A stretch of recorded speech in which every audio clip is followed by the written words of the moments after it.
Welcome to the program, everyone. My name is Brian Craig, and this is where MAGA comes to talk. All right, it's been a week since that lunatic liberal took from us the great Charlie Kirk, and the conservative sharks are swirling around. And I was telling you at the end of last week, I couldn't believe there were two conservative influencers who were angling to try to inject themselves into taking over Turning Point USA, or at least becoming the front of Turning Point USA. And I didn't tell you their names because there was so much anger and grief and everything going on. And then over the weekend, one of them outed themselves. That's Ben Shapiro, okay? And now, on yesterday's podcast in the afternoon, I was covering Candace Owens. So Candace Owens is doing some strange things. And now Tucker Carlson has just lost his mind, and Ben Shapiro is also making a big move. So it's really a sad thing that's going on here. I'm going to cover that. We're going to talk about it, take your calls. Yeah, and the second person I was talking about last week has kind of gotten themselves back in check and has backed off a little bit. So I'm glad I have not mentioned their name, although they could be working behind the scenes. But Tucker Carlson, Candace Owens, and Ben Shapiro are just doing strange things. Now, what I was talking about on my podcast in the afternoon, and we'll cover this a little later too, is Candace Owens was talking about this conversation that she heard about where pressure and threats were made against Charlie Kirk, and they were pressuring him, I guess using lots of money to do this, to switch his position on Israel and turn against Israel. And then Tucker Carlson came out with some crazy things. And you know, the sad thing is, since Charlie Kirk was taken from us a week ago, he can't refute this. So, you know, you can go out there and say that someone who's no longer with us has said anything under the sun. There's no way to disprove it. So that's what's going on here with a lot of this. So I'm going to go through this, and then I got a lot of other issues that I'm going to cover through the rest of the show. By the way, welcome. If you're just joining, my name is Brian Craig. This is where MAGA comes to talk. This is the pre-radio show. If you've noticed, I've been going live long before the radio show starts, and that's what you got here, okay? So if you're watching on the live stream with the green screen behind me, if you go to my other live stream here on my YouTube channel, you can see the video and hear the audio that I'm going to play. And if you have any comments on this, you're welcome to call in. The number's pinned in the live chat. Now, those of you on the green screen, to find my other live stream, there's a direct link in the description of the video, and that direct link will take you to my other stream, and you'll be able to see all this stuff. But you know, anytime, you know, the thing with the I guess, what is it, the influencer class, you know, is that there's so many different angles going on. And you know, we talk so much about the mainstream media and the corruption in the mainstream media, and there's certainly a lot of that corruption has gone on in the mainstream media for all of our lives. And that corruption in the mainstream media has been done through all kinds of ways, usually through money. And you know, with the mainstream media, as an example, one thing that everyone agrees with is this: that the pharmaceutical industry spends just unlimited amounts of money into the mainstream news advertising. And what that does, it stops the news from reporting any critical stories on the pharmaceuticals. There's many other examples, but that's one that I think is kind of like everybody on both sides of the political aisle will agree on. And it seems to me that these evil forces, they're not spending money on the mainstream media anymore because they don't really have that much influence. And where they're spending their money is in the new media. So let me just get into this. The first clip here, this is Tucker Carlson, and this just dropped last night. Shortly after that speech, there was a very intense attack on Charlie, and to some extent on me, not that I really noticed. But on him, I have no donors. He had $100 million worth of donors. And so because he was involved in a different project from just yapping on the internet, which is what I do for a living, he was dependent to a great extent on his donors, of course. It's a nonprofit. And they went after him and tormented him. Not all, of course. Many were supportive. But the ones who were offended by my speech, and there was a small, very intense group who were, tormented Charlie Kirk until the day he died. 2 days before he died, he lost a $2 million donation because he had publicly pledged to bring me to the next Turning Point conference in December. And he told me over the past couple of months that he was losing a lot of donations over that pledge. They put out a flyer basically saying that I was going to be at this event giving a speech. And so he would text me and say, man, I'm really taking a lot of heat for this, and people are really mad. Okay. Now, so far, what the truth about this story with Tucker, we really don't know because Charlie's not here to talk about it. So that may have happened. It may not have happened. I know, there are a lot of people who were big fans and supporters of Tucker Carlson that have turned against Tucker Carlson because he is anti-Israel. Okay, there's no doubt about that, and he's done some controversial interviews.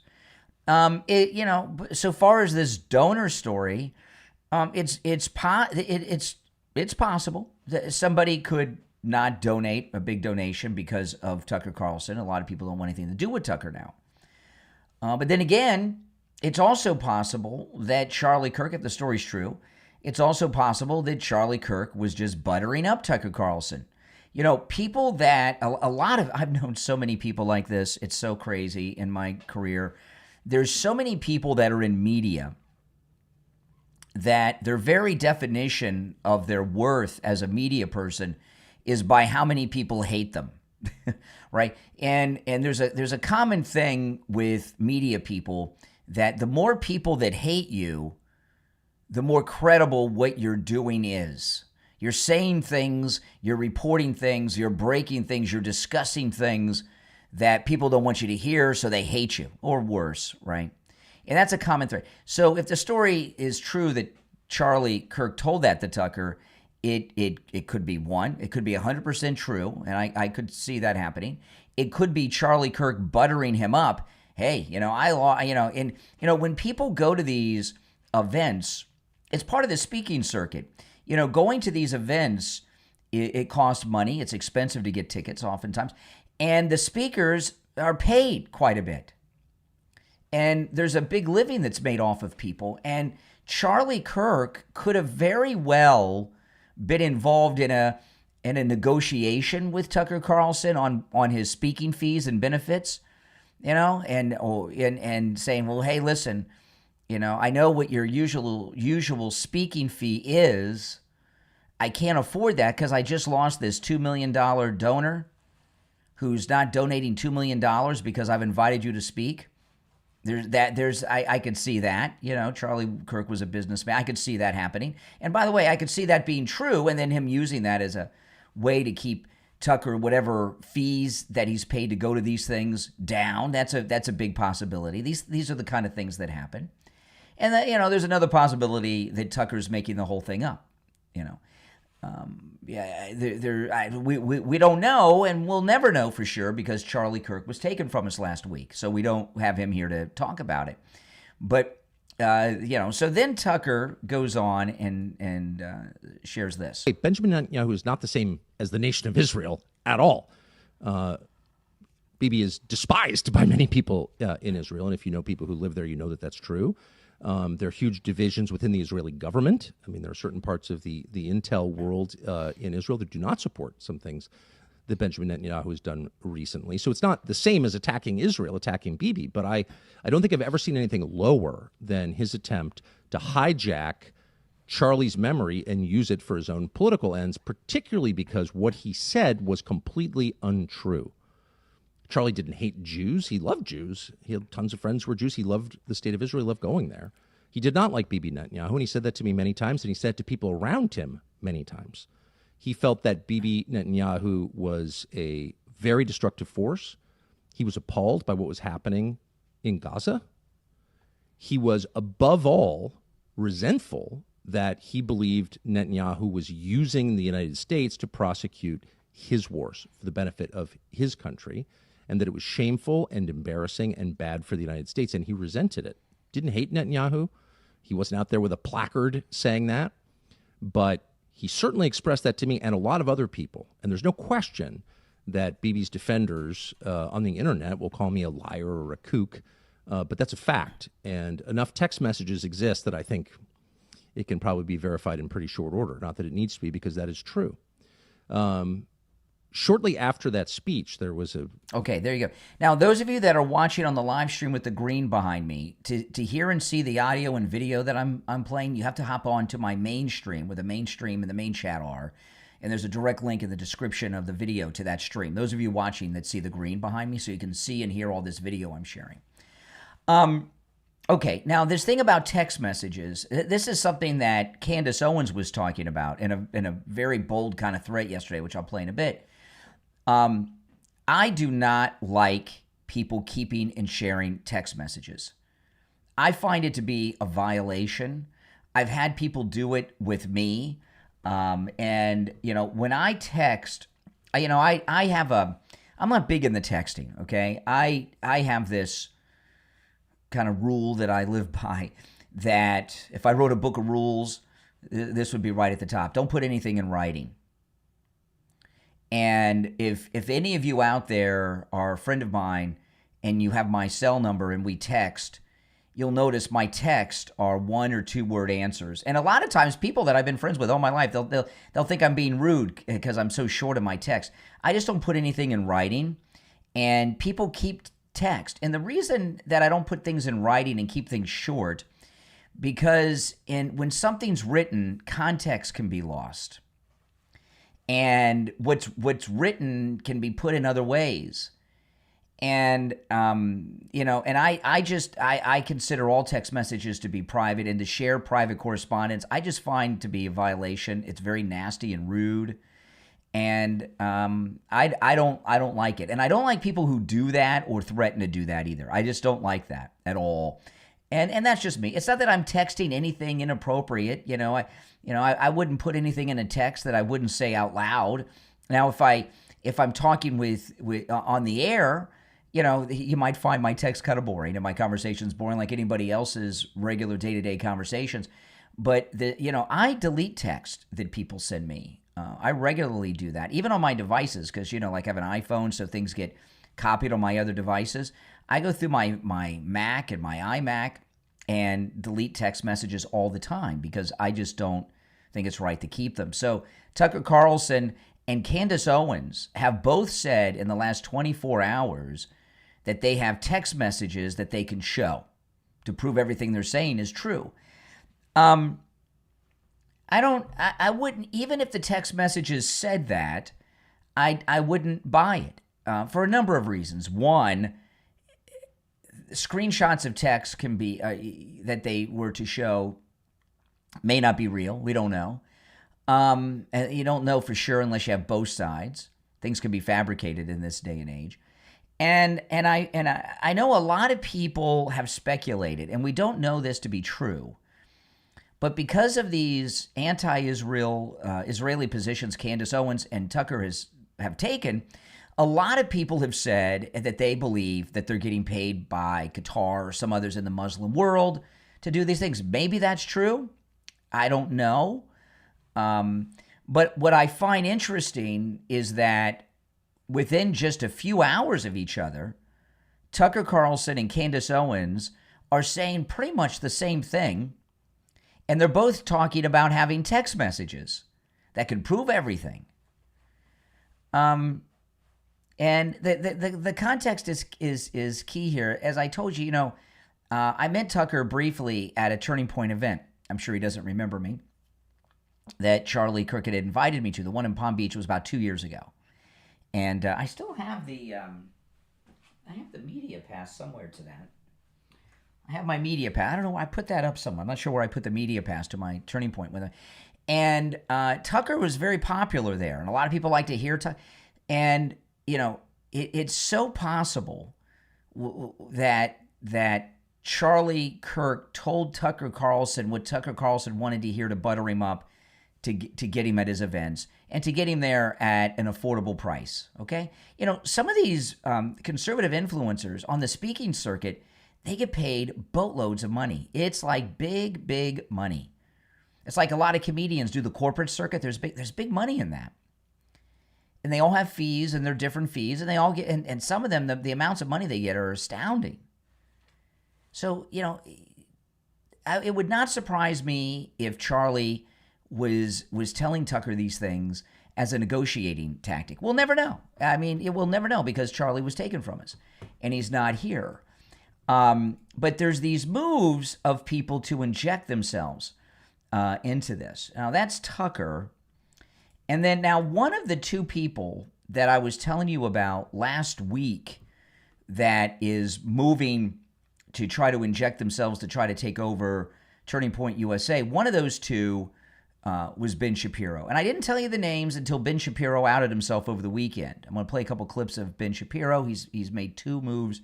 One was a pretty big one yesterday. And the other one, I have not shared their name. They've backed off. Okay, so I'm glad I didn't share their name. Now, this is what Ben Shapiro said over the weekend. I can't play this one on the radio because there's some profanity, but this is Ben Shapiro over the weekend. Now, it's still up to us. I saw a lot of rumors online today. I was made aware of this by my team that I canceled some sort of college tour. That's bullshit. I saw those rumors. They are false. I will be coming to college campuses, many of them this year. So will we all, I am sure, because we're Americans and we're not going to be deterred. Charlie's voice is not silent.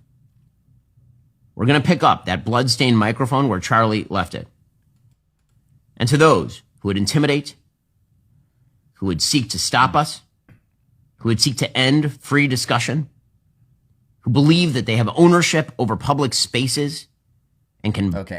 Okay, so he's going to pick up the blood-soaked microphone and go to the college campuses. So he's and there's more. There's a couple more things that he's doing I'm going to share with you in a minute.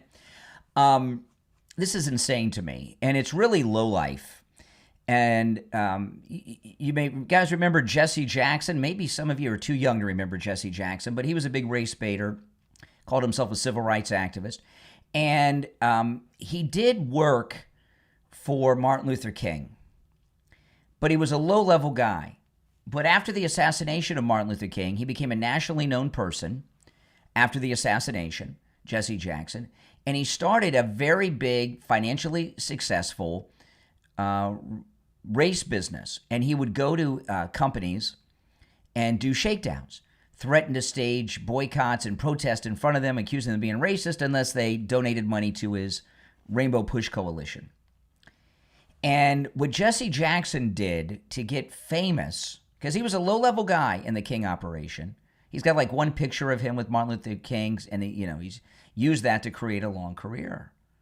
But what Jesse Jackson did is pretty much the same thing that Ben Shapiro is talking about here. So Ben Shapiro is going to take the blood-soaked mic of Charlie Kirk, right? Listen. They are false. I will be coming to college campuses, many of them this year. So will we all, I am sure, because we're Americans and we're not going to be deterred. Charlie's voice is not silent. We're going to pick up that bloodstained microphone where Charlie left it. And then go to the college, the blood-soaked mic. Jesse Jackson, what he did is when Martin Luther King was assassinated on that balcony in that motel, Jesse Jackson was not there. He was at the hotel, but he was not at the room, and he actually was hiding while the rounds went off behind something by the swimming pool. And after they removed Martin Luther King's body, right after the assassination and his body was removed, Jesse Jackson went up to the balcony where Martin Luther King was killed. He took off his shirt, soaked it in the blood of Martin Luther King, got on a plane, went to New York City, and the next morning he did an interview on NBC's The Today Show wearing the shirt soaked in Martin Luther King's blood and told this story, the blood-soaked mic, the blood-soaked shirt, how he was there with Dr. King, which he wasn't, and it made him nationally prominent, and he took over that movement and became very rich doing it. And that's how I took this from Ben Shapiro. Jesse Jackson's so old and out of the loop now, and a lot of you don't understand or remember him, but he was one of the most despicable people in the last 60 years of American history. He was really a bad guy. And, with his blood-soaked shirt and Ben Shapiro with the blood-soaked mic, as soon as I heard him say that, I was thinking about that thing with Jesse Jackson, and it's disgusting. And Ben Shapiro, the Daily Wire and Ben Shapiro have taken a lot of hits. They fired Candace Owens. They took a big hit. And then when they got rid of Brett Cooper, well, that was the beginning of the end. And the Daily Wire is just not what it was. And you may have noticed that Ben Shapiro, by the way, if you're on hold, stand by. And if you'd like to call in with any thoughts on this, you're welcome. The number's pinned in the live chats, 888-465-2631, 888-465-2631. And he has done some debate, so he thinks he can take all that over. Okay. Then yesterday, and if you noticed, he's been doing a lot of interviews, Ben Shapiro. Now, the day before yesterday, Vice President J.D. Vance filled in and hosted Charlie Kirk's show. And it looks like the Charlie Kirk show will stay in existence with the same studio, with the name and everything else. With at least for a while rotating fill-in host until they decide what the permanent status will be. I wish they would have done this with Rush and kept the Rush Limbaugh program in existence like they're doing with Charlie Kirk. And I bet you the people at the EIB network are kind of wishing they would have done that too. They should have. So Ben Shapiro has been on all these interviews with everybody on television, online lately. And yesterday, the Daily Wire guys were part of a panel discussion guesting on the Charlie Kirk show, and then he dropped something.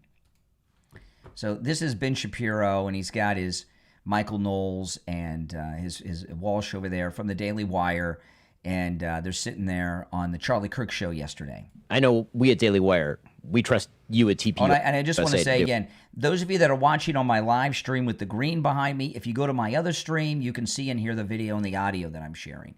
And there's a direct link to my main stream in the description of the video with the green behind me. Okay, so this is the Charlie Kirk show yesterday. Ben Shapiro, Matt Walsh, and Michael Knowles are guests. I know we at Daily Wire, we trust you at TPUSA to do it. I mean, that's really the answer. We're willing to provide, and we are providing, any level of material support, any level of support on the ground, boots on the ground, helping you to do what Charlie would have wanted to be done here. And I think that the reason that everybody trusted Charlie, the reason we're all mourning Charlie, is because nobody did it better. You spelled out two of Charlie's goals. You said, he wanted to bring people back to Christ and bring people back to church and back to biblical values. And he wanted to keep the MAGA coalition together. And expand it. And the question is how you do that. And the answer is you focus on the first, and the second is a byproduct. Okay, the answer is that, as Matt says, you have to unite around something. And yeah, we can unite in the short term around the fact that there are a bunch of people who hate our guts and want to murder us, which of course is true. But long-term unity, big movement change, which is what Charlie was really trying to drive, and why he went to talk to people who disagree, is about building around those core values. And so the long-term vision, yeah, we'll have our petty squabbles, and yeah, some of those squabbles will be more than petty, but the long-term vision has to be built around those original biblical conservative values that Charlie stood for, things like the Bible, things like free markets, things like family, all those things are things Charlie stood for. You got to build the coalition around values, because we can't build it around the man, but we can build it around the values that he left behind and that he spent his entire life fighting for. And, we couldn't be, frankly, more honored to join you guys as much as we can in the fight. Thank you for that, and thank you for donating the Daily Wire $1 million. Breaking news on this show. Thank you guys for honoring Charlie so well today. Okay, so Ben Shapiro and the Daily Wire donated $1 million yesterday to Turning Point USA. And my question to that is, was Ben Shapiro, and he's obviously trying to buy his way in to move into Turning Point USA because he figures he's the big star after Charlie Kirk, which I don't think he is. I don't like Ben Shapiro. Full disclosure, if you watch me regularly, I am a supporter of Israel, and I do agree with Ben Shapiro when it comes to Israel, but I don't like him, and I don't like his tactics. And this $1 million donation is obviously Ben Shapiro trying to buy his way in to the Daily Wire. Would you agree or disagree with that? And what I'm wondering with this is, did he donate that money in exchange for getting on the Charlie Kirk show yesterday with Matt Walsh, right? And Michael Knowles? Was the donation to just really to inject themselves, and they're trying to take over the organization, want to make his way in there, but did he donate the money so they could get on the Charlie Kirk show? And now again, we don't know any of this for sure, but my professional opinion is, yeah, it was to buy his way onto the show. Now, there's nothing wrong with Turning Point taking the money and doing this, but his motivations, the motivations of Ben Shapiro, are not pure and just. Now, here's a clip I want to play, and if you're on hold, stand by. After this last clip, I'll go to the phones at 1-888-465-2631. Charlie Kirk was a Christian man, not just a religious man, but a Christian man. And Ben Shapiro obviously is not a Christian. He's a Jew. And he has... I have no problems with people that are not Christian. I'm a Christian. I'm Catholic.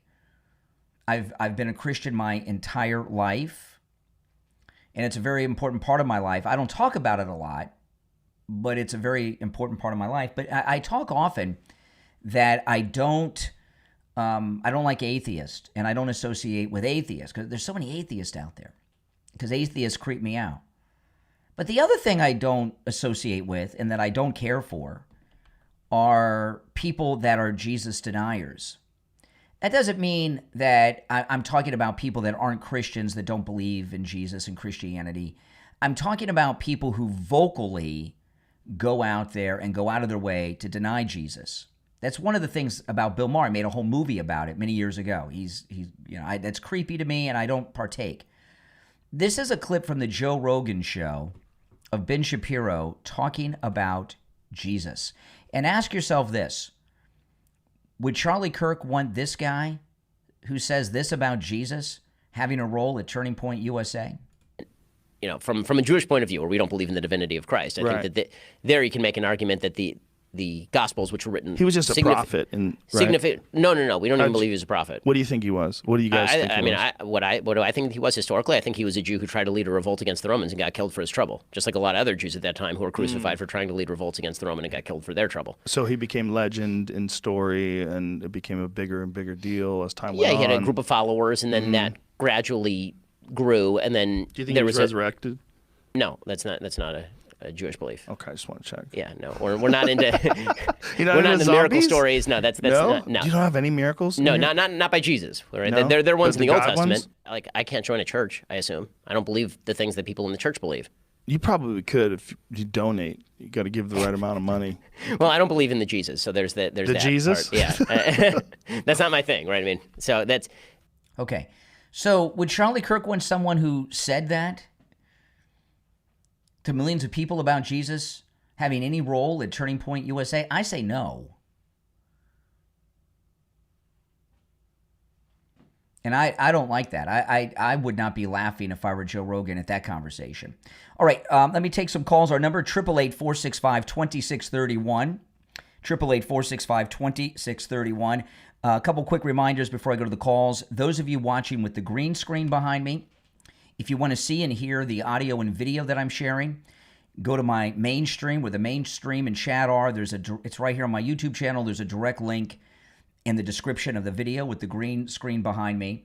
And the early show that I do, I've added an hour to the morning show. And if you've noticed, I've kept the show going during the radio station breaks. This new format of the program, and my afternoon show are all brought to you by Mike Lindell and MyPillow. So if you could go to MyPillow.com, use my promo code Kane at checkout, Kane, and let Mike Lindell know that his support and money is being very well spent, okay? Because he is sponsoring all these changes that I brought to the show. The extra hour, the early hour, the after hour, my afternoon show, and continuing the show during the radio station breaks, all brought to you by Mike Lindell and MyPillow. So go to MyPillow.com, use my promo code Kane at checkout.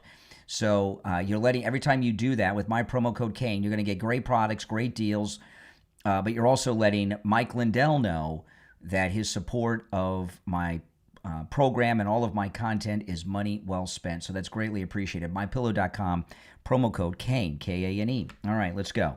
You're on the air. What's your name? Where are you calling from? What's that? You're on the air. What's your name? Where are you calling from? Oh, Kyle from Rhode Island, now Texas. All right, Kyle, what's on your mind? Hey, yeah, I learned this when I was 18, and I don't think a lot of people know this, but since we go on like a two-party platform, since the mid 1800s, the Republican Party was founded on anti-slavery. Yep, and that's right.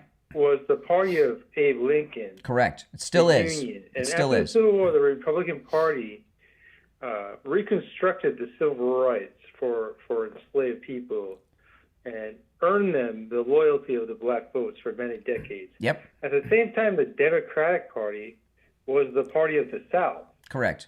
It dominated by white Southerners who opposed racial equality and supported segregation. Everything you've said so far is 100% correct. Yes. The majority of ideological shift began in the 1900s after the Great Depression. The New Deal of FDR in the 30s focused on government intervention in the economy and social welfare programs. Okay. Now I want to speed you up here because what you're talking about has nothing to do. To attract, what you're talking about has nothing. Excuse. Slow down for a second. Slow down for a second. All right, I got to put this guy on hold. Okay. Let me see if he'll stop. He hasn't stopped. I put him on hold. All right. This guy hasn't stopped. I put him on hold. Let me see if he's even listening to the on hold. Okay, you're listening. Okay, slow down for a second. Nothing you're talking about has anything to do with what I'm talking about today. So where are you going with this? I got a full board of calls, and you're getting us off topic. Do you have anything relevant to say, or are you just sharing this college lecture? I'm sorry, I didn't really get the topic today. Oh well, okay, that's good. That's okay. Watch the show, and you'll figure out what it's about. And then call back when you got something relevant to say. Okay, all right. Take care. Oh boy. You're good. It could be a good conversation, but another day. You're on the air. What's your name? Where are you calling from? Tony from Tucson. Hey, Tony. I have a question for you. Obviously, Charlie Kirk was beyond an intelligent man. We all know that. And what I can't understand is he witnessed what happened with President Trump when, they tried to assassinate him in Pennsylvania, then on the golf course. Why was he so lax in his security at outdoor? Okay, that's a good question, and I'll tell you why. There's a couple of reasons why. Okay, one, President Trump is a president, right? And there have been presidents shot and assassinated throughout history. Okay, right. And there have been, even in recent years, Charlie Kirk's assassination was the first non-elected official political assassination since Martin Luther King in 1968. So there had not been one in almost 60 years. That's one reason. So it wasn't something that's on the mind. Another thing, all of us that are conservative public people, I get death threats. I've been getting death threats since I was a teenager doing this, right? We all get it. And it freaks out people in our families and stuff. But what happens, because I get real credible threats from people pretty regularly. I mean, and I'm not anywhere near the level that Charlie Kirk was. We all get it, and what happens is a lot of times you become numb to it, and it's just like another day at work. You don't even notice it anymore. You know, even when you're dealing with police and everything. So you know, there's a false sense of security. You know, like here in Florida, they just passed through our courts open carry here in Florida. And it goes into full effect next week. And I'm going to be open carrying everywhere I go. I'm not doing my YouTube live streams out and about like I used to. I stopped doing that after they killed Charlie Kirk. You know, so there's a lot of precautions. So he had reasons not to worry. There hadn't been an assassination like that in 60 years. And you know, it's just it's like, how did, you know, when things happen, it's easy to Monday morning quarterback, but there'll be changes now with people. I've made changes. I have security now. I've never had security in my life, ever. And I have security now. You know, even me. Right? So, you know, it's things changed a week ago. And it's expensive at that level. It's expensive you're talking about Secret Service level security. That cost a lot of money. So, you know, if you're paying for that level of security, is it financially viable to do these events like he was doing? Would it have been? Well, he could have done them inside in big arenas. I mean, you know, at least you could have metal detectors, and that costs big money. You got to, you know, when you do these events, and I don't know how often he did these college events. He was doing them all the time, right? So yeah, he was doing them constantly. So to do a thing out in the yard as opposed to doing it in the arena, it's a lot less money. You have to rent that space. So if you're going to rent an arena at the school, that's a lot of money. And then you got to pay for the metal detectors and people to operate them. It's a lot of money. With Trump, it's free. Well, free. The government pays for it because he's a president. You understand? There's a big financial. So, you know, how much would it cost to go to a school like that, rent an indoor arena, have metal detectors, pay for that, pay for the security to operate them? It's cost prohibitive. I understand what you're saying, but okay, he got the money, but he lost his life over it. Sure, yeah, obviously. I mean, hindsight, yeah. Yeah, he had no security. I mean, and I know what you mentioned. I'm old enough to remember, you know, when the Kennedys got assassinated, Martin Luther King got assassinated. But, you know, even concerning JFK when he got assassinated, he was in an open car. Correct. And in Dallas, okay? Future presidents learned from that and never drove in open cars. You won't see Trump in an open car. Yeah, but when you know, with obviously there was a conspiracy around Kennedy. I'm not denying that. However, there had not been a presidential assassination. There have been several, right? But before Kennedy, there had not been an assassination of a president since McKinley, which was, what year was McKinley? Because Teddy Roosevelt was his vice president. So there hadn't been one in over 60 years. So people have their guard down when things like that happen, right? That's just, you know, so much time goes by. I mean, like I was born in 1971, so I wasn't even alive when the Kennedys and Martin Luther King was assassinated. I have a vague memory of Ronald Reagan. I remember seeing it on television when it happened, when Hinckley shot him. You know, I certainly remember where I was when President Trump was shot in Butler, watching it on Right Side Broadcasting. So, you know, a lot of these things, they happen so far apart. You're talking about generations apart. You know, people forget and get lazy. Yeah. But Charlie Kirk was not a president. So there, and you know, when you look at the assassinations of non-elected officials, you know, we got Charlie Kirk. You know, 57 years ago, right? 57 years ago was Martin Luther King. What other high-profile national civil rights type people have been assassinated. And I don't want to throw out names like Medgar Evers wasn't the same as Martin Luther King or Charlie Kirk. I'm talking about big people because we've had, we've had the Christian Coalition, we've had NRA people, we've had all these people, who's been shot. Not that many of them. Yeah, but they didn't do these kind of appearances in open college campuses, which right off the bat are leftist, institutions with a lot of hatred towards somebody like Charlie Kirk. Yeah. I'm just shocked that he didn't take more precautions. Well, I'm sure they will in the future. And, and Turning Point's going to have a lot more money come. So what'll happen is they'll say, well, why didn't they do this? Turning Point is going to have more money coming in than it ever has. It looks like it's being taken over by the Trump organization. Okay. And they're going to have more money than they've ever had. So in the future, they'll have a budget for that. But I've mentioned this a few times. I did not regularly listen to Charlie Kirk's show, but sometimes I'd listen to it.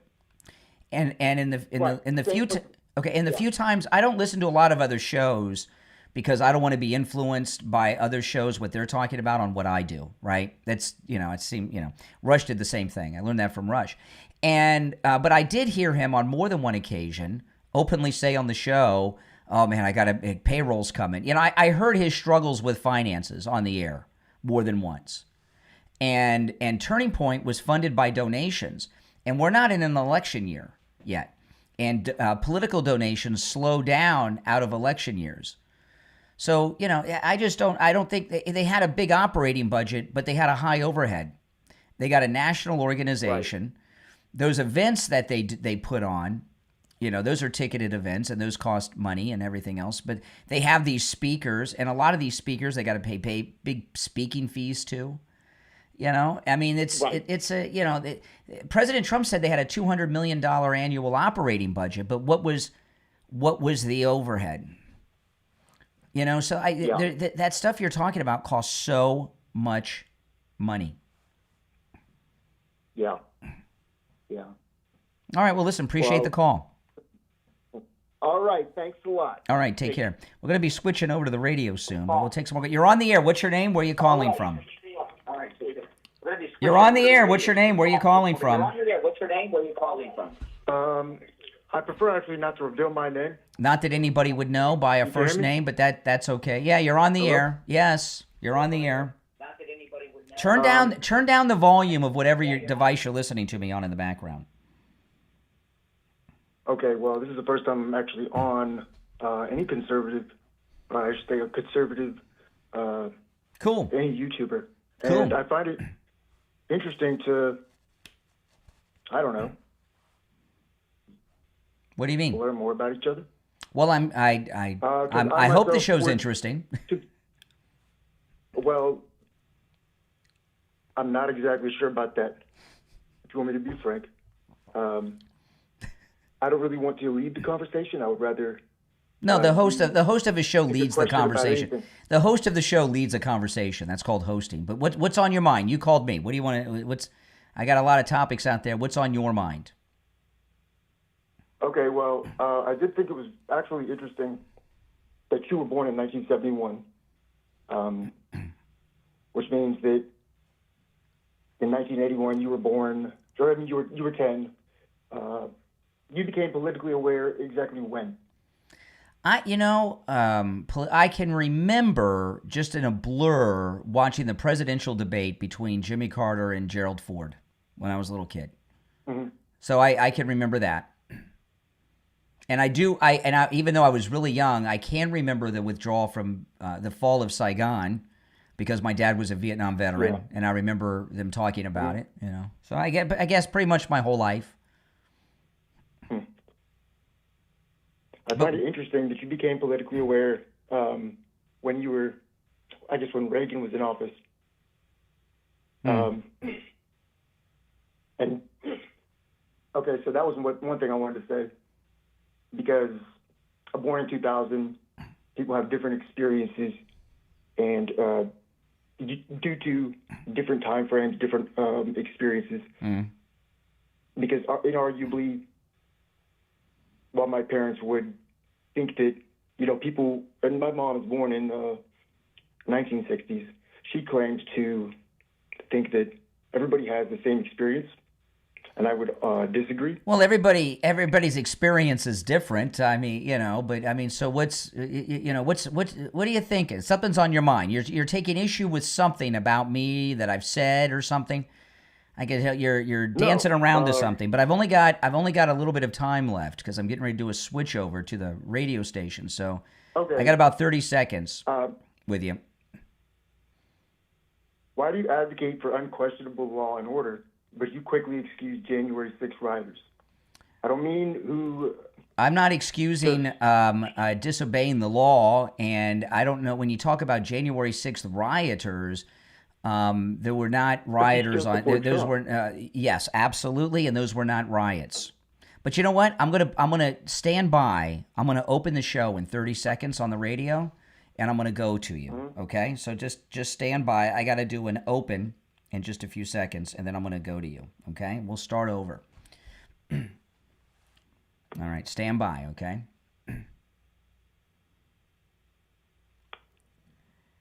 Welcome to the program, everyone. My name is Brian Craig. It is Wednesday, September 17th, 2025. A little bit after 6 a.m. You're listening to Florida's longest-running radio show, The Steve Kane Show, on the radio since 1977, celebrating 49 years on the radio. Welcome, one and all. I was in the middle, before the radio show started, I was in the middle of I don't know about the middle. I was at the beginning of a conversation with someone who's new to the program who called me, and so I held him over. He doesn't want to give his name, but you were asking me something about why do I support our favorite and greatest president, Donald Trump? From a universal standpoint, which is what any Christian believes, we love our neighbor, we essentially do unto others as we would want done to us. Yes. I just can't quite understand why, and I do consider myself an independent, right down the middle. Why do conservatives excuse January 6th, but they demonize Black Lives Matter, for example? Because they're both objectively breaking the law, both groups. Well, let's just talk about January 6th first, okay? Let's forget about Black Lives Matter, which has really turned out to be a big real estate scam for the big leaders of it, right? I will agree with that. Yeah. There's sketchy actions. Yeah, sketchy actions. That's correct. But January 6th, you said, what did you call it? A political riot? How did you describe January 6th? I did not refer to it as a political riot. I just referred to it as, people wanting to overturn the election. No, that's not exactly. Okay. No. You asked why don't we condemn that? Why do we support Trump? What happened on January 6th was a staged event by deep state anti-Trump people that were working with Antifa, Black Lives Matter, the federal government, and agencies within the federal government to discredit the MAGA movement and President Trump. President Trump had given a speech in the mall in front of the White House and told the crowds at the end of his speech to march towards the Capitol and let their voices peacefully be heard. And then someone, probably Antifa in the video, broke the windows of the front door and broke in. And then the crowd, a lot of the people in that crowd, there was a herd mentality, were pushed into the Capitol. And if you watch the videos inside the Capitol itself, you see, for the most part, people peacefully walking through the building. It was a staged event by anti-Trump forces. It was not an insurrection. No one was trying to overturn anything, right? No one was armed. There were no weapons found. None of the J6 people killed anyone, contrary to what the news will tell you. That was a setup to discredit President Trump. Part of the part of the 10-year, well over 10-year effort. And the same people that were behind January 6th are the ones who killed Charlie Kirk and assassinated him a week ago today. I just have a question because, like I said, I'm independent. Mm-hmm. Where's the proof that all took place? Well, if you follow the stories that have come out, you put the pieces together. One of the biggest things was this. Remember that strange-looking guy that had like that Viking headgear on? They call him the shaman. You know what I'm talking about? He had no shirt on, and he had like a Viking hat on kind of thing. You've seen him. He was kind of like the phrase. I believe so, yeah. Okay. This is what got Tucker Carlson fired from Fox News Channel. You talk about proof. Here's an example of it. Tucker Carlson was given all the security footage from the Capitol building that day. And he found that the shaman is what he's commonly referred to as. In fact, this story that I'm going to tell you, Tucker Carlson aired this. They fired him that week. And the shaman who was in prison was shortly after released from prison based on Tucker Carlson's reporting that I'm sharing. He had all of the security footage. The shaman was just walking around the Capitol, wandering around. And a couple of Capitol police officers saw him. They go up to him, and then they start escorting him around the Senate chamber. And they keep looking, they keep going up to door, and this is all in the security footage. You can find all this online. Just Google search it. Tucker Carlson broke this. You see the security guards with the shaman trying to open doors that enter into the Senate chamber, and they're locked. So they take him to another door. It's locked. They go to another door. It's locked. And then finally, they found an unlocked door and walk him in. And who's waiting for him? A national pool photographer who took the picture of him walking in the Senate chamber that became the face of the thing. That footage shows that someone in the powers that be saw him walking around. He looked like a crazy man, no shirt on, the Viking hat on, and the headdress and all that stuff. And they sent those Capitol officers to escort him to that waiting photographer. It was a completely set up event that the guy didn't even know he was a part of. That's an example of the proof that it was a staged event. Okay, because I was respectful. I let you speak. May I have like at least 2 minutes? No, I'm not gonna. You can comment on. You asked me for. You brought up J6. You said, how can you support Trump and these people after this? I told you what it was. You asked me where the proof was. I gave you some very well documented evidence that you can easily research on your own. And, I would think you would respond to it. I gave you what you asked for. Cherry-picked your evidence. No, I cherry-picked. No, you asked for evidence. I gave you evidence. Okay, I give you another piece of evidence. I give you one more piece of evidence. No matter how much evidence I give you, you're never going to accept it. But I'll give you one. I'll give you one more. You can be sued for claiming that the deaths were false. There were no deaths. The only death was one person. One person was killed on January 6th. Ashley Babbitt. Police officers. No police officers were killed on January 6th. That's not true. But Ashley Babbitt, who was shot by a Capitol police officer, was caught on video, right? The person filming it, I cannot remember his name offhand, but the person filming it was a Black Lives Matter member who was wearing MAGA gear from head to toe, working for a couple of the major news networks. He was Black Lives Matter, but he was wearing MAGA gear from head to toe, which proves that. And he was right there and took the video of Ashley Babbitt. He was undercover MAGA, working for the media and God knows who else. And that's proof that Black Lives Matter and others were in there. If this is taking place, which I don't know because I haven't researched it. Well, I have. But don't we think we should vet all protesters? No, it's America. But here's your problem. You made a statement. You asked me for evidence. I've given you two pieces of well-documented evidence that are common knowledge, and you ignore it. I don't ignore it. No, I do not. It's something I have to look into further. And I'm not saying I'm not discrediting you, and I'm not saying that what you're saying is absolute gospel.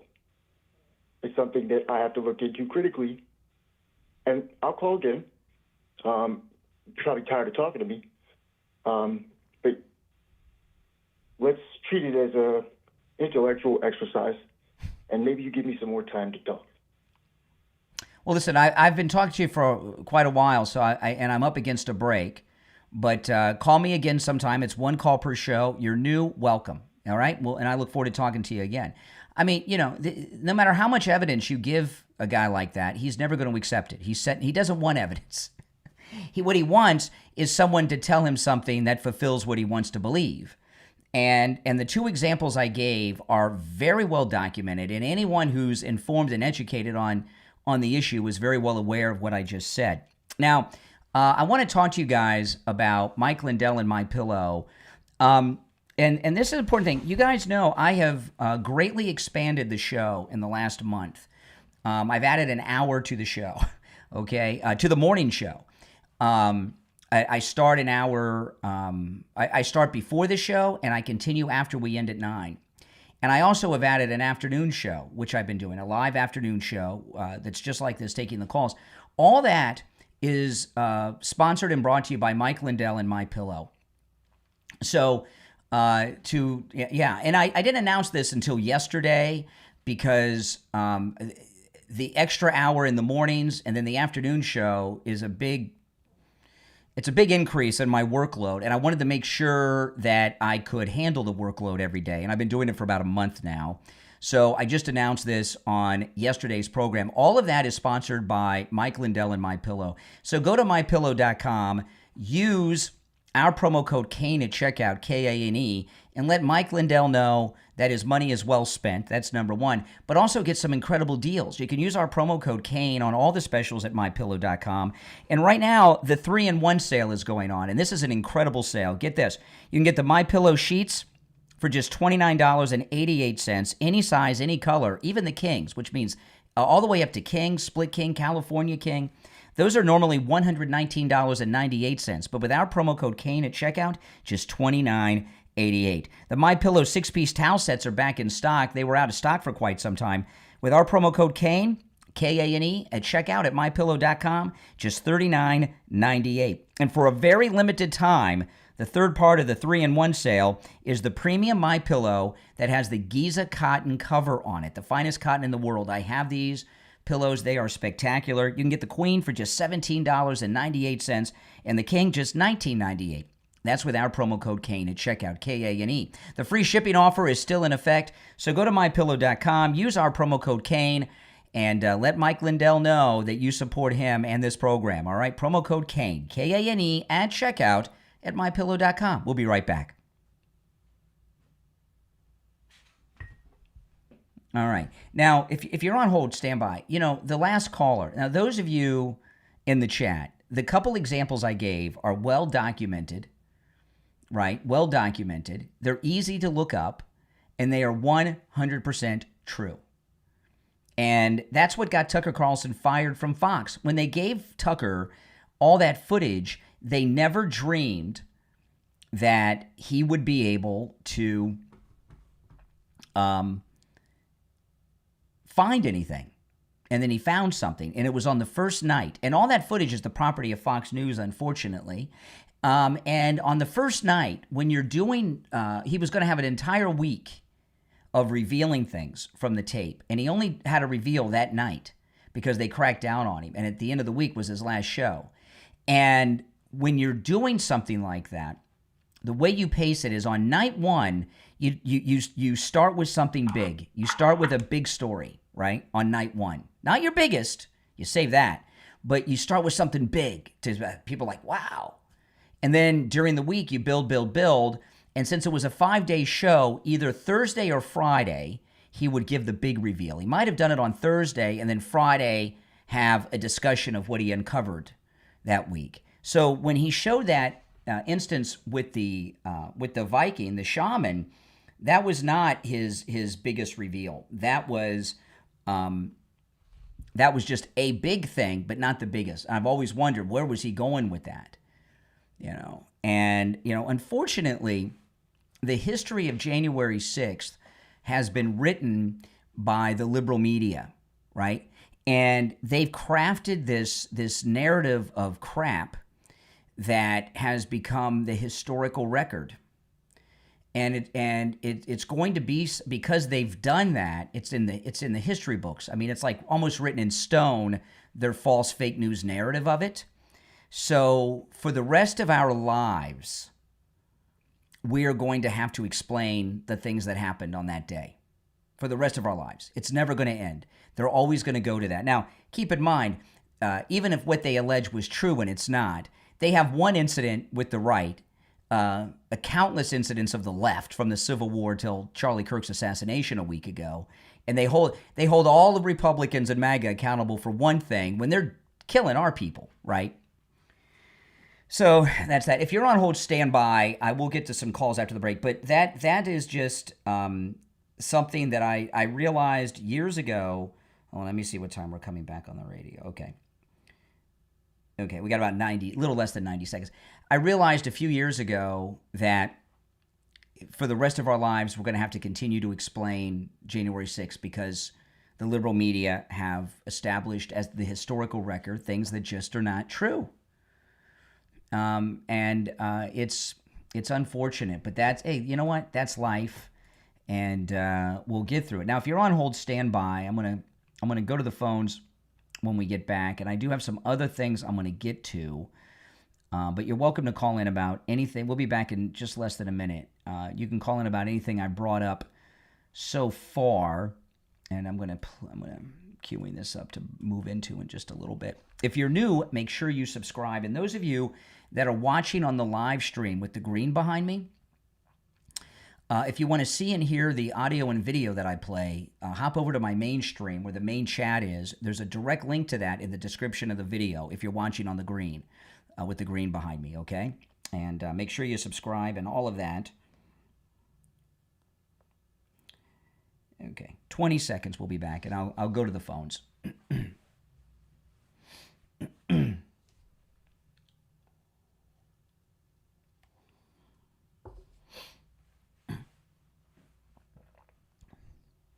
Stand by.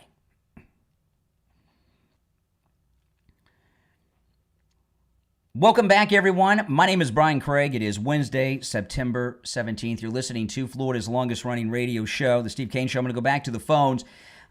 We've covered quite a bit already in such a short time, and I've got a lot of things that I have not touched on yet that I will bring up as the show goes on.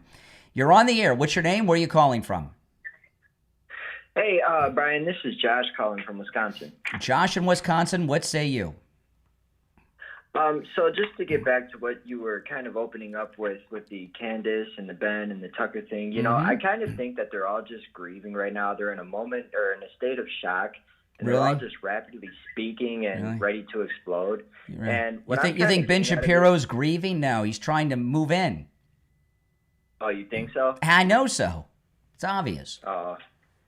Well, okay. Well, we could just take him out then. So more like Tucker. Now, excuse me. You mean out of the discussion? Why would you say something so stupid? Yeah. Don't talk that way. Okay. Oh my goodness! I didn't even realize how. Thank you so much. I did not even understand how that sounded. Mm-hmm. But what I'm kind of getting out of this is it seems like Charlie was really the glue in MAGA, and now that he's no longer with us, God rest his soul, it seems like some stuff is no. There are some vultures out there. Ben Shapiro, Candace Owens, a couple of others. One whose name I've not mentioned yet because they seem to have gotten their head back together. But there's some. Listen, the thing with Ben Shapiro. The Daily Wire of Ben Shapiro's gone through a lot. When they got rid of Candace Owens, which I can understand because she's nuts, okay, they took a big hit. And then when they fired Brett Cooper, it was a devastating blow to them.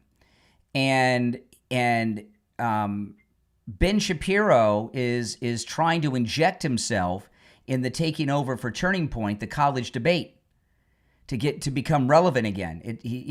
That's obvious what's going on. Yeah, why don't you think Ben Shapiro would be good in that role? I'm curious. Well, he's not likable. You don't think so? I know so. I don't like him. He talked and not only that. I'm going to play a couple of audio clips I played early before the radio show. I'm going to play them later again on the radio. He not only it's not that he's not Christian, okay, but he has openly denied Jesus to millions of people. And I would think that Charlie Kirk would not be comfortable with somebody who so vocally denies Jesus, and almost a joking way, which I'll play in a little bit again. Running you already played his well, not on the radio, and for people that are just tuning in may have missed it earlier. I don't think Charlie Kirk would want somebody like that in a high profile position in the organization, in my opinion. That's actually a very good point, Brian. I'm so happy you brought that up. Another thing that I'm worried about is it seems like people like Tucker and Candace are kind of going to use Charlie's name to pull, now that he's no longer with us, like I said, God rest his soul. It seems like they're going to use his name and his legacy because he had such a wide fan base to kind of pull more people in towards their side. Mm-hmm. You know what I mean? Because people are desperate right now to jump and find a voice. And I'm with you. I've been with you since day one, so I'm happy that I'm with you and stuff. But it just kind of seems like that's the route that I'm seeing from Tucker and from Candace. You know, you got all of these people that are just looking like, well, what now? And so they're coming out with these this is the thing. This is the thing. You know, I'm gonna recap the Tucker Carlson stuff later too, but a lot of these influencers, there's a lot of competition among. I'm a man alone here, okay, and I'm completely independent, and I like it that way. You know, at my age, I realized the other day that I'm never going to work for somebody in my life ever again, probably, right? And I'm going to be a man alone working for myself. And Donald Trump. Well, they, you know, I don't. No offers come in from our favorite president yet, but you know what I mean. And what's happened is. Ben Shapiro, Tucker, and others, they're vultures. They're circling around, and in particular, Ben Shapiro. And what I've learned from people in my life is most people, no matter how much money they make, they're still struggling because people live at the lifestyle of their income, right? You know, and I remember when I first got into broadcasting, I didn't make any money. And then my first paying job was $5 an hour. Minimum wage was like might have been $3.35 then, maybe $3.65. And my goal, I was like, well, if I could just make $300 a week, I'd be set. I would have no worries in the world, you know. And a lot of these people, they have high lifestyles, they make a lot of money, and it's a struggle for them. And they want part of that. They want part of that Charlie Kirk. They're clout chasing. They want part of that Charlie Kirk train. Some of that Charlie Kirk clout. I was just going to say clout chasing. Yeah. Yep.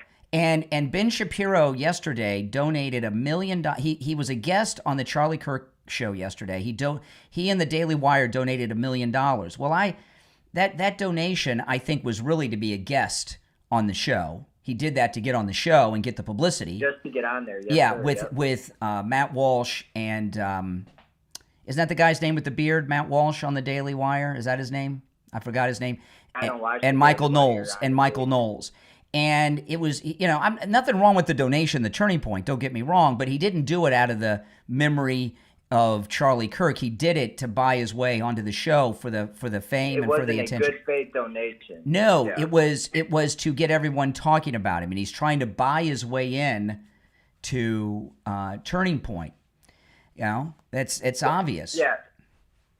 And with Tucker bringing up these text messages, and same with Candace, I mean, it's crazy because one person, well, I don't know who has Charlie's phone at the moment, but there's one person that's going to mainly have his phone at the end of this, and that is his wife, who, let's be honest, who probably knows his passcode and has access to all of those text messages. So I fully believe when Candace says there's only one person that can shut me up, it's two people. It was Erica and somebody else. Well, she's not going to get involved in that. For them, you know, Candace Owens and Tucker Carlson are threatening to reveal text messages And to a grieving wife. yeah, and first of all, in this day and age, the text messages could easily be fabricated. So the only way to know if they're real is if Charlie Kirk's widow produces his text. She's not going to get involved in that. You know, I mean, they're taking a gamble, but it's a gamble that they're likely to win. She's not going to get involved in something that low with everything she's going through, and they're betting on that. Well, what do you say? Betting that she won't, or betting? Correct. The betting that she won't. She's not going to get down in the dirt and get petty. I wouldn't if I was her. No. I was just bringing it to light that, hey, you know, his phone still does exist. Like, maybe you guys might want to be careful. But maybe he deleted his text like I do. I delete my text all the time. I don't keep people's text. You're a smart man. And it's not that why do I keep people that keep text, keep them for this crap? You know what happened? I'll tell you what happened. Yeah. I'll tell you why I stopped. My whole life, I've never put anything in writing. And we had this liberal jerk, this was many years ago. We had this liberal jerk in studio as a guest, okay? Many years ago. And and because he was a guest, he had he had my cell phone number, which I changed because of this person. And I had the same cell phone number for many, many years. And it was like the best number ever to remember. It was like the best phone number. And I changed it because of this person. But anyway, I found out that years later, they were going up to people. I don't know who would be impressed by this, but going up to people, sometimes important people, claiming to be a friend and associate of mine. And as proof of that would show this text message that I sent them like 8 years before when they were going to be on the radio show. Oh, yeah, I know, Brian. And it was bizarre. And I thought, my goodness, people do that? So so friends of mine regularly think I'm pissed off at them because they text me and I give a one-word response. I usually not more than 2 words. If the one word, but rarely over 2 words, unless it's my wife. And to me, it's a violation to share text messages. And when I see people I've got the text, that's a low-life move. And I don't like when people do that. You are 100% correct when you say that, man. And, you know, first of all, I didn't get a chance to say it, but good morning to you, and God bless that you made it another day. Yes. So I know you got other people on the line, so I'll jump into the last thing that I wanted to speak with you about. Again, thank you for answering my call. Yeah. But I heard you mention open carrying in Florida. Mm-hmm. Do you guys have that now? There was a court ruling last week, and the Attorney General and the Governor have said now open carry is okay, is the law in Florida now. It officially goes into effect sometime next week. You could do it while you were going to hunt or fish or something. No, whatever, right? everywhere. No, everywhere. Unless a business, private property can say you can't bring a gun in here, so you can't. So like you could go to a store and they say guns aren't allowed. You can't carry in there. But we're going to have open carry is now the law in Florida. Yeah. It's the same thing as Wisconsin, it sounds like then, which I live in Wisconsin and I open carry every day. So I'm going to do it. I got to buy all new holsters because all of my holsters are concealed holsters. So they all fit on the inside. And I've been waiting for this my whole life. Because the reason is I don't conceal carry. And the reason I don't conceal carry is because the weather in Florida is so hot year round. If you guys watch me online, I wear T-shirts and Hawaiian shirts all the time. And it's hard to conceal carry for me because of the clothing we wear, in Florida. And, if with concealed carry, if it's really concealed, is so up to the discretion of the officer. I just don't do it because of that. Now that we have open carry, I'm going to do it. I'm not sure what kind of holster to get. Because I've never even considered buying an open carry holster, but it's just like these other states. You can carry a rifle over your shoulder. I haven't seen anyone. Can you carry? Yeah, rifle. Yeah, AR-15s. Yeah, AR-15s on your shoulder, everything. It's the law now in Florida. It officially goes into effect next week. Although sheriffs around Florida, sheriffs have been announcing they're not enforcing it anymore, and prosecutors aren't going to prosecute it. And I'm looking forward to it for my own personal safety. Tell you the truth, I feel pretty vulnerable. Yeah, well, I mean, it's just like with what you were just explaining with the whole text message and stuff. So what if somebody made an enemy that you had texted one of your famous one-word sentences to, and they showed this to some crazy liberal at a bar that you have never even spoken to a day in your life, and you're just going for a walk down the street. That happens. You don't think that happens? It happens to me from time to time. People come up to me in public. Sometimes they're nice. Sometimes they're pissed off. And it's so I'm going to do it. So but if anybody has any expertise in open carry holsters, I don't know. I got to talk to them at the radio station because we should have a sponsor for that because open carry is a whole new thing, and I'm looking forward to it. It's awesome, man. People, me open carrying, I feel like and you never know because the situations never even get to happen because you have that. You're open carrying. People think twice about, let's say, robbing you or jumping you or assaulting you or just really approaching you in any hostile manner when you're open carrying. Yeah, I do know. I do know this that I do know. I know a lot about guns and everything else because my whole life. I would recommend people do not get shoulder holsters. They look cool and all, but the problem with the shoulder, and I know there's different styles of shoulder holsters. I understand that, but with the shoulder holster, the gun handle is facing in the direction of the attacker. So they can reach into your shoulder, grab your weapon out of your holster, and it's pointed at you. So don't get the shoulder holster, guys, okay? Those are bad news. They'll tell you the same thing about the side holsters, though, too, about the belt holsters. Oh, give me a break. Give me a break. Yeah, good luck. Good luck. Good luck.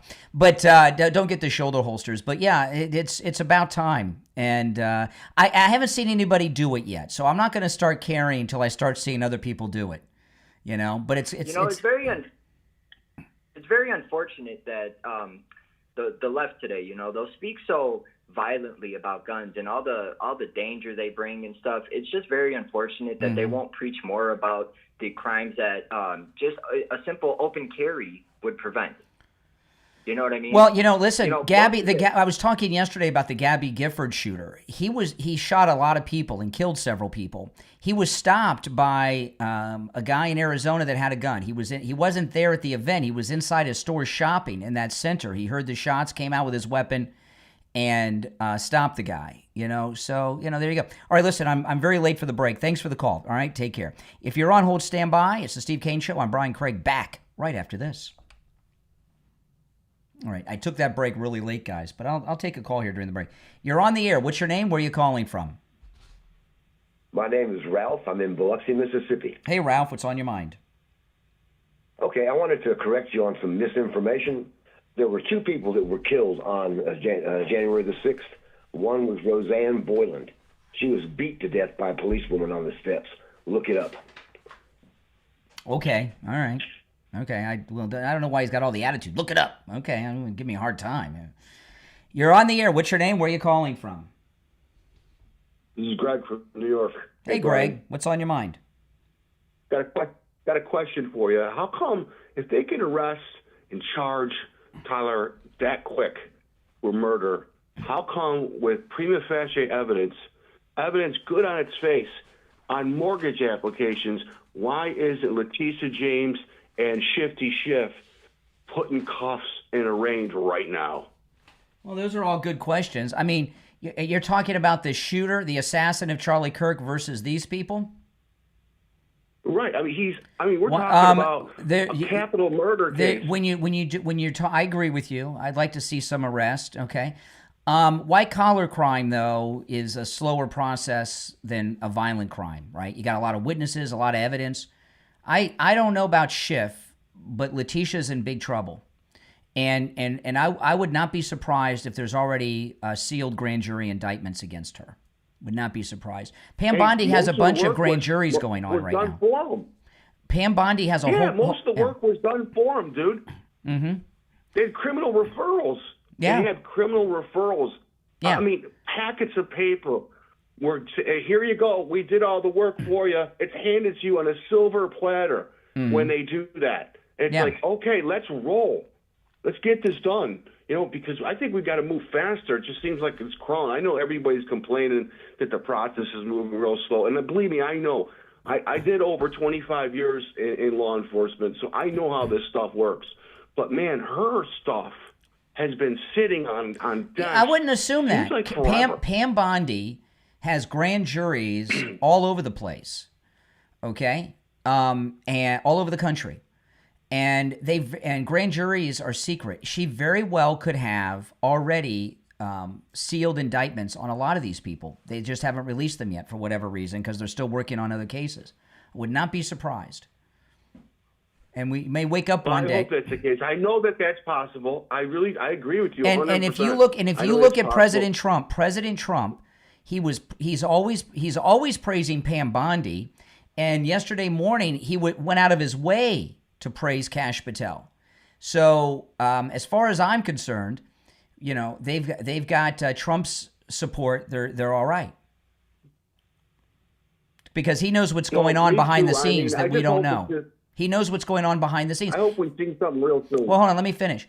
President Trump wants Letitia James brought to justice more than you or I. Look what she did to him, right? And when he's praising Kash Patel and Pam Bondi, he knows everything that's going on behind the scenes. So I trust that things are being done. We just haven't seen them yet. Would it be great if something happened next week? Like what, indictments? Wouldn't it be great? We look back to this conversation. No, yeah, with Letitia. Wouldn't it be great if we saw something next week, maybe, and we'll look back on this conversation and say, man, remember that when Greg called up from New York and it's like, hey, there she is. Yep, that's right. They finally. And remember, the prosecutor in the case was in front of her house doing work in front of her brownstone in New York City a couple weeks ago. They're on the case. Don't worry. Hey, listen, I got to run, but take care. All right, thanks for the call. If you're on hold, stand by. We're about to come back from the radio break in about 30 seconds. So if you're on hold, hang in there. If you're new, my name's Brian. This is where MAGA comes to talk. Make sure you subscribe if you're new to the program. This is a radio station break we're in, which we'll be back from in about 10 seconds. Hold on.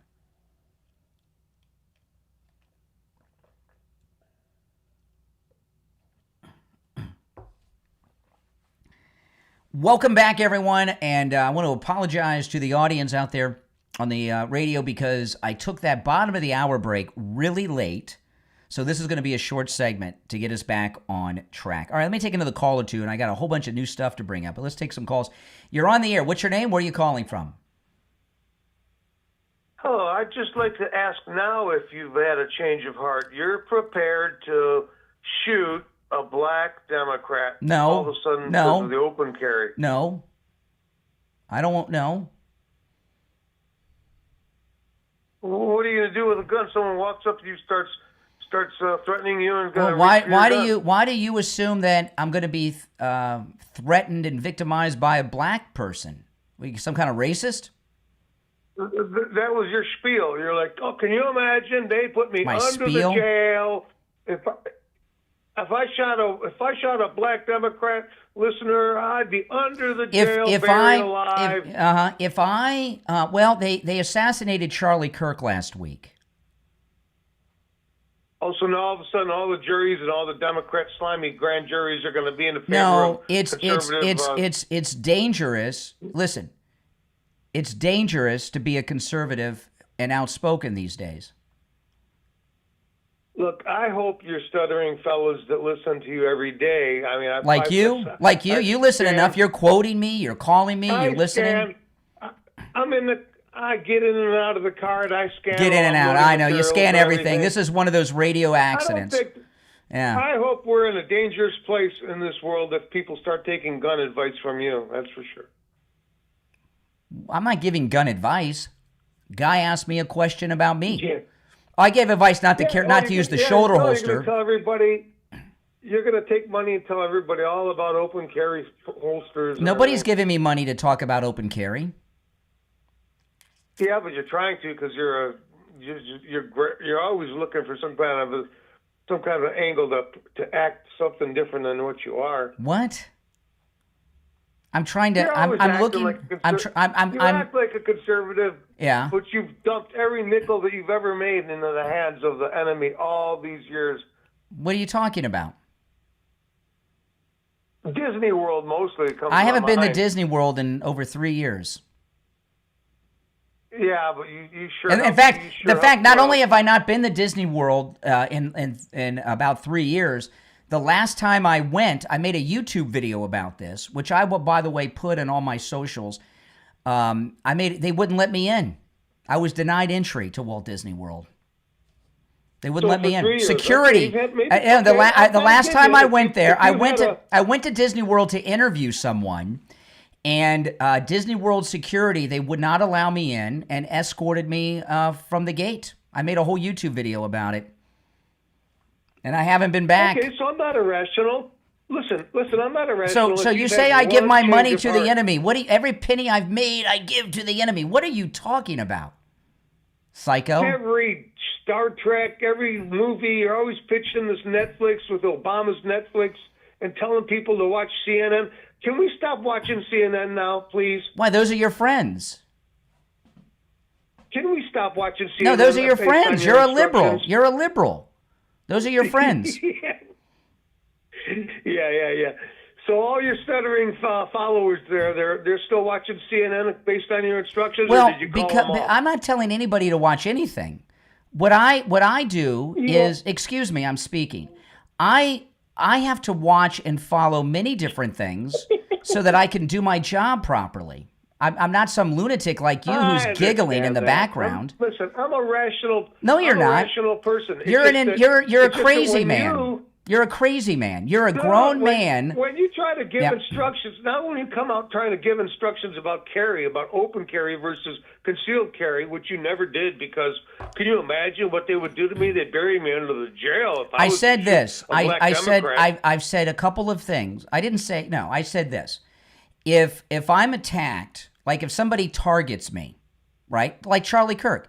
Charlie Kirk was targeted by a gay man who was involved in a relationship with a transgendered man. If you're being targeted because of your position, the chances are it's going to be a liberal. Okay? Now, if I'm just out in a minority, gay, whatever. If I'm just out and about, like if I'm at Publix and I get jacked in the parking lot, that could be anybody. But if someone, when people get out of control with me and rude like you, they're usually liberal jerks. I'm extremely pleasant. I'm just You're calling pleasant? you out on some facts of contradiction. You haven't called me out on any contradiction. You perform. I was kicked out of Disney World. I was refused entry to Disney World. That was your first example. Do you have any other examples where I'm supporting the enemy with my money? I don't follow your day-to-day. Apparently you do. I just click past stations. Just click past. No, I do not. Just follow click you past. day-to-day. Did your phone dial I itself? A little more regularly. Did the phone dial we used itself? To have a radio on. Did the phone dial we used itself? To have a radio on it. Did the phone? Then how'd you call me? Did the phone just call me, or did you dial the number? No, I had to look it up. You had to look it up. Yeah, I know. Give me a break. Everything this guy, he's lying to himself. No, I had to look it up. I don't listen. I just Oh man. Let me talk about Friendly Tire in Margate. I was over at Friendly Tire yesterday. Saw someone getting their tires repaired. Other shops around town don't do tire repairs. They don't. I didn't realize this. I found this out years ago. I was out of town in Orlando with my daughter, Halloween Horror Nights. And we had a flat tire. We ran over a nail in the hotel parking lot. And I got up early. I went to a tire shop. Oh, we don't do repairs. We just sell tires. Well, I'm not going to buy a tire in Orlando. I'm gonna wait and go to Friendly Tire in Margate and get great deals on tires. Not this jerk in Orlando. And I didn't need new tires. I just needed a repair. So what I did is I had to stop at every rest plaza from Orlando back to South Florida and put air in the tires at every rest plaza, every 25, 30 miles. And then Mike at Friendly Tire repaired it. But there's all kinds of different types of tire repairs. He does them all. He has thousands of used tires in stock at great prices. And you can get new tires for as low as $75 out the door and on the road. He has all the name brands you know and love: Michelin, Pirelli. I'm a Firestone guy. Great deals on run flats. What other brands are there? Whatever they are, he can get them all. And $75 as low as out the door and on the road on common tires on some of the most popular vehicles on the road today. And by out the door and on the road, I mean this. Friendly Tire doesn't charge you to balance the tire, mount the tire, or dispose of your old tires, okay? So the price he quotes you over the phone is the out the door and on the road price. We have listeners that drive over an hour each way because, well, they want to support this great program, but also the tire prices are so good. Give him a call. He'll give you a quote right over the phone. 954-977-9445. 954-977-9445. 954-977-9445 for Friendly Tire in Margate. We'll be right back.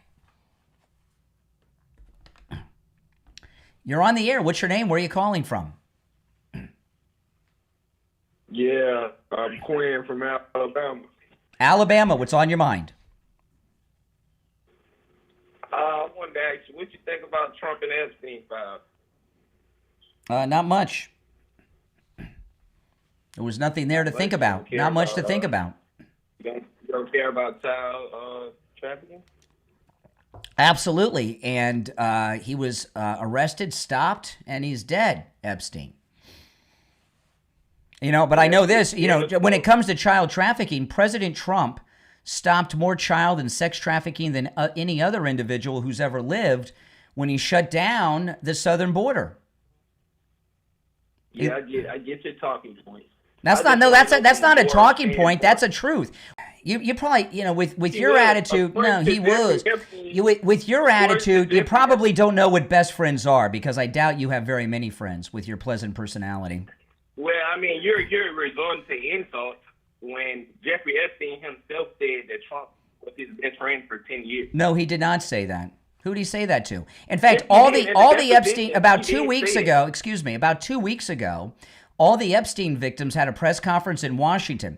One of the liberal reporters asked the Epstein victims, "Did any of you see President Trump do anything inappropriate?" They all said no. Did you see that? Said, one of the victims actually called Trump by name. What are you talking about? You just called him by name. What are you talking about? All right, what an idiot. Oh, my goodness. He just said Trump. Oh, my goodness. These people. All right. You're on the air. What's your name? Where are you calling from? Hello, Brian. It's Agnes. I was just calling to hear your beautiful voices. Well, you did. Good. You're on the air. What's your name? Where are you calling from? Hey, Brian. My name's Mike. I'm calling you from Jacksonville, Florida. Hey there, Jacksonville. What's on your mind? Hey. Well, I'm a first-time listener. And, welcome. And yeah, thank you. And immediately, I'd heard about this open carry thing a couple of days ago, and here's my situation, and maybe you can help me out. About 7 or 8 years ago, I had a domestic situation. I'm not a lawyer, so I can't give you legal advice. I am not an attorney. I cannot give you legal advice, but it sounds like you're it sounds like you're not allowed. Domestic. Well, Did you get arrested? Yeah.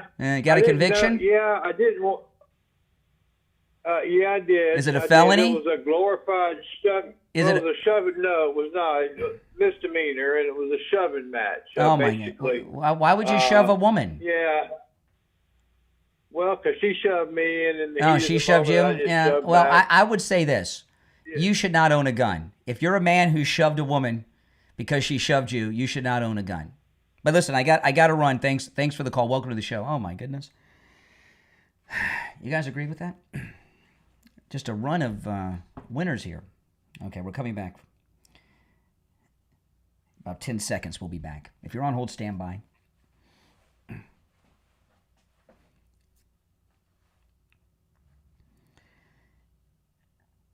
Welcome back, everyone. I'm Brian Craig. You're listening to Florida's longest-running radio show, The Steve Kane Show, on the radio since 1977, celebrating 49 years on the radio. You know, I was talking to Steve last night. I said, Steve, you know, we get you to that 50th year. That will be a historical record in the history of radio that no one will ever break. I wanted to share this. Did you see this weirdo on ABC News that was talking about the love story between the Charlie Kirk assassin and his transitioning lover? Listen, oh boy. Listen to this. We have seen an alleged murder with such specific text messages about the alleged murder weapon, where it was hidden, how it was placed, what was on it, but also it was very touching in a way that I think many of us didn't expect. A very intimate portrait into this relationship between... Touching as they're etching on the bullets? I'm going to play the whole thing. This is crazy to me. This ABC News reporter. This is the main ABC network. We have seen an alleged murder with such specific text messages about the alleged murder weapon, where it was hidden, how it was placed, what was on it, but also it was very touching in a way that I think many of us didn't expect. A very intimate portrait into this relationship between the suspect's roommate and the suspect himself, with him repeatedly calling his roommate who is transitioning calling him my love, and I want to protect you, my love. So it was this duality of someone who the attorney said not only jeopardized the life of Charlie Kirk and the crowd, but was doing it in front of children, which is one of the aggravating circumstances of this case. And on the other hand, he was, you know, speaking so lovingly about his partner. So a very interesting and, as Pierre said, riveting press conference, David. Oh my, you would think that was Babylon Bee or something, or some comedic parody. This guy on ABC, who would see a love story between Charlie Kirk's assassin, the first political assassin in 57 years in this country, and his transgender transitioning boyfriend? Who would see a love story in such a thing? Well, I can think of a couple types of people you could speculate on, but one of them would be a liberal jerk who thinks the whole thing was romantic. As they're etching on the bullets and the magazines and the gun. What? Who sees romance in that? I'm expecting them to make a movie about this. Why don't they make the O.J. Simpson, Nicole Brown Simpson love story after that? My goodness. And this guy here, he doesn't even miss a beat with it. I have not heard anything. Listen, we've got a lot of fake news that put a lot of garbage out there, no doubt about it. But I do believe that may be the most sick, twisted thing I've ever heard anyone at one of the mainstream news outlets ever report. How can you see romance in that? This guy needs to be off the air. That is a crazy man. You're on the air. What's your name? Where are you calling from? Jonathan from Bethlehem. All right, Jonathan, what's on your mind? Yeah, I think we need to start talking about what we're going to do for 2028, because, there is going to be certain politicians who are going to want to try to come back again and run for a third term, like Obama. We're probably going to have to, figure out a way to arrest him, maybe put him in jail. All right, enough of this. See what these liberals are trying to do? And he's calling from Bethlehem? Yeah, sure. Rush Limbaugh, after January 6th, said, be careful, they're listening to us. And they're all trying to set us up all the time. Call some no talent that'll fall for your crap. Okay, so let me finish. So the guy on ABC News is pretty bad. Listen to this. This is Montel Williams. I hadn't thought about Montel in a while. This is Montel Williams on CNN. There are people who are trying to pigeonhole this as a leftist thing and a right thing. And what we're really talking about, hear me because I'm going to throw you when I say this. We're talking about a love-torn child, a kid. Now again, Montel Williams is talking about the assassin of Charlie Kirk. This is CNN yesterday. There are people who are trying to pigeonhole this as a leftist thing and a right thing. And what we're really talking about, hear me because I'm going to throw you when I say this. We're talking about a love-torn child, a kid. This is probably his first real relationship, and somebody was disparaging the person that he loved. He sat on that building for... See, this is crazy town, all right? This is complete crazy town. You know, Montel. So we got two people on the same day, both from the left, obviously. I never thought of Montel Williams as a political person, telling us about this fantastical love story with Charlie Kirk's assassin and his I can hardly say it. I'm sorry, guys. His transitioning boyfriend. Let me rewind it and play the whole thing. Montel Williams. There are people who are trying to pigeonhole this as a leftist thing and a right thing. And what we're really talking about, hear me because I'm going to throw you when I say this. Oh, yeah. We're talking about a love-torn child, a kid. This is probably his first real relationship, and somebody was disparaging the person that he loved. So Charlie Kirk, because he didn't think boys should be in girls' sports and children shouldn't have sex change operations, what Montel is doing here is justifying the assassination. Doesn't it sound that way to you? We're talking about a love-torn child, a kid. This is probably his first real relationship, and somebody was disparaging the person that he loved. He sat on that building for 30 minutes before he took the shot. Why did he wait until the first word trans came up? Then he took the shot. You think he heard it? He could hear it? I think he could hear it. I think he also, I don't believe he was motivated politically. I think this was motivated emotionally. Oh, I think this was a emotionally stunted person who literally, when I say it this way, just hear me, tried to defend his significant other, not trying to defend some ideology. Oh, wow. So not only is it a beautiful love story, according to Montel Williams, right? He was doing it to save his lover. He was doing it to protect his lover from Charlie Kirk.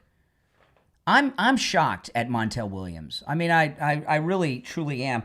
Oh, did you see the lightning this morning? It's hurricane season. It's storm season. If you've got a wet spot on your ceiling, you got a leak in your roof, you want to call Tom Laporta at Laporta Roofing. I'm going to give you his cell phone number in just a moment. You can call or text. But I want to highlight something. He's a good MAGA guy. He'll never sell you a roof you do not need. If you need just a simple repair, Tom Laporta will do it, okay? He covers both the east and west coast of Florida and everywhere in between. But listen to this. He's not just a roofing company. Tom Laporta at Laporta Roofing is also a contractor. And under Florida law, as a contractor, Tom Laporta can deal directly with your insurance company for the cost of the repair or the replacement of your roof. Residential, commercial, municipal. Give him a call or a text. This is Tom Laporta's cell phone number, 954-604-4602. 954-604-4602. That's 954-604-4602. And online, LaportaRoofing.com. If you're on hold, stand by. It's the Steve Kane Show, Florida's longest-running radio show. My name is Brian Craig. We'll take our top-of-the-hour break, come back with your calls at 888-465-2631. We'll be back right after this. Okay, we're clear. This is a radio station break. I'm going to take some calls during the break. Let's go. You're on the air. What's your name? Where are you calling from? You're on the air. Oh, good morning, Brian. This is Joan in Tampa Bay. Hey, Joan, what's on your mind? Well, that Tyler Robinson, I think he was 22 years old. That's not a child. You talking about the assassin? Yeah. Yeah. 22 is not a child. Well, to Montel it is. Well, he's deranged. He could have joined the service and done his whole. He could have done his whole enlistment in that by that age, right? You know. So yeah, I know you should have a little brain in your head or something by then, but I don't know. Yeah. All right, Joan. Appreciate the call. Yeah, Montel Williams. That's shocking. You're on the air. What's your name? Where are you calling from? Hello. Yeah, you're on the air. Hey, Brian, how you doing today? I'm all right. What are they turning? How are they turning this into the butt boy doo-doo files or something? What's going on? Come on. Come on. Excuse me. Don't use language like that. All right. Okay, but I'm just saying they turning this perverted thing. They turning this into a love story, man. They killed this man, and they turning it into a love story. Yeah, I'm very shocked about this. I mean, I the guy from ABC News, I don't know him, but Montel, I used to watch his show when he had the Montel Williams show. I'm surprised to hear Montel Williams talk that way. And then that other guy gonna tell you what he say. the people all said, all the guys, all the females and the guys that had something to do with that perverted dude, they said President Trump had nothing to do with it. Nothing to do with it. So now this guy want to say, she said his name. He said, just like you said, you said his name. I mean, what's going on? Don't they, when evidence is right there, they just don't want to hear it clearly or see it clearly or anything? No, I agree. Yeah, I know. All right, hey, appreciate the call, but watch the language. I mean, even we're in a break. Let me see when we're going to be back.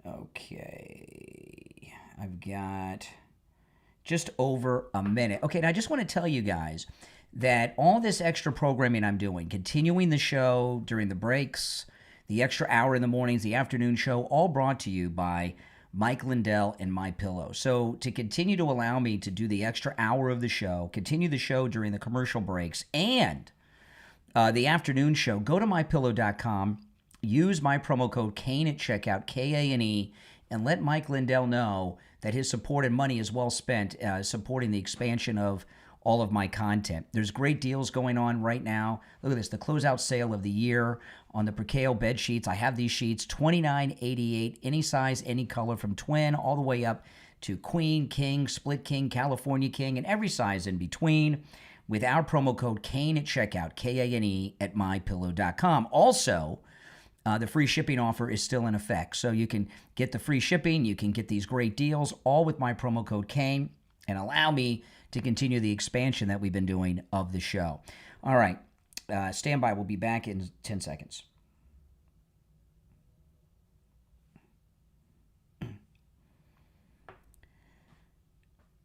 Welcome back, everyone. I'm Brian Craig. You're listening to Florida's longest-running radio show, The Steve Kane Show. If you're just tuning in, I've got to do a recap here of some very disturbing, weird stuff. If you're on hold, stand by. We'll get to the phones in just a moment. There is not one, but two people who have been on national TV in the less than 24 hours talking about the assassin and the love story that led him to do this romantic act, as they're describing it, of assassinating Charlie Kirk. This is Crazy Town. The first one is ABC News' reporter on the scene. We have seen an alleged murder with such specific text messages about the alleged murder weapon, where it was hidden, how it was placed, what was on it, but also it was very touching in a way that I think many of us didn't expect. A very intimate portrait into this relationship between the suspect's roommate and the suspect himself, with him repeatedly calling his roommate, who is transitioning, calling him my love, and I want to protect you, my love. So it was this duality of someone who the attorney said not only jeopardized the life of Charlie Kirk and the crowd, but was doing it in front of children, which is one of the aggravating circumstances of this case. And on the other hand, he was, speaking so lovingly about his partner. So a very interesting and, as Pierre said, riveting press conference, David. Okay, so a love story between the assassin who did it all for love. And I know, that's totally crazy. That's the ABC News reporter, and he's getting a lot of heat for that. But then Montel Williams hasn't gotten any publicity before me doing this. Montel Williams, later in the day, yesterday, went on CNN. Now, I want you to understand, Montel Williams, he's on CNN in this audio I'm about to play. He's talking about Charlie Kirk's assassin, who 1 week ago today assassinated him. There are people who are trying to pigeonhole this as a leftist thing and a right thing. And what we're really talking about, hear me because I'm going to throw you when I say this. We're talking about a love-torn child, a kid. This is probably his first real relationship, and somebody was disparaging the person that he loved.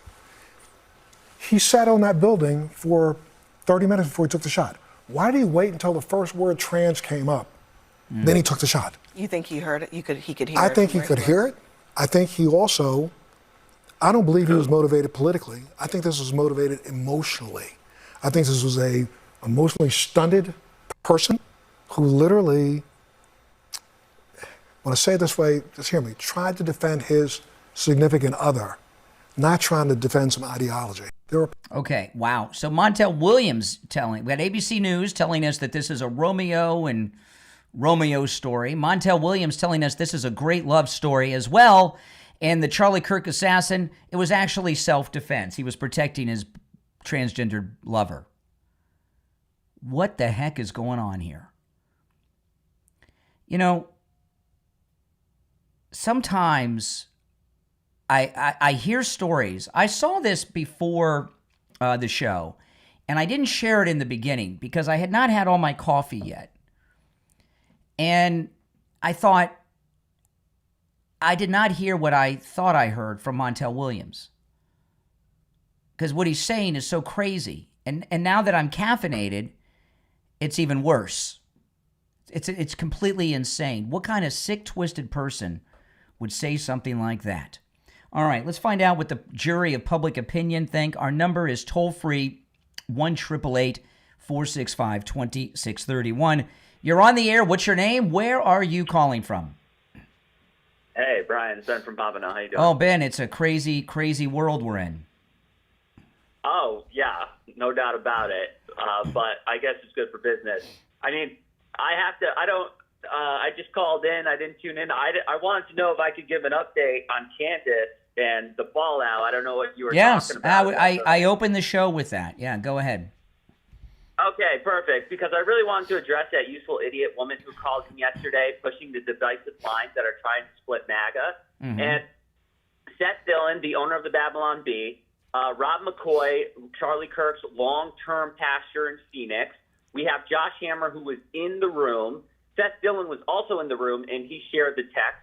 And on top of that, we have Phil Ackman's account with. Now, by the way, for Andrew people that Bullitt. are to give context, Candace Owens, and now we got Tucker doing some weird stuff. Candace Owens, day before yesterday, said that Israel was threatening, or some evil forces were threatening Charlie Kirk. He was about to change his public opinion on Israel due to these threats. And so this is what Ben from Pompano is talking about. The names you're hearing are people that were in the room at this event. All right, go ahead, Ben.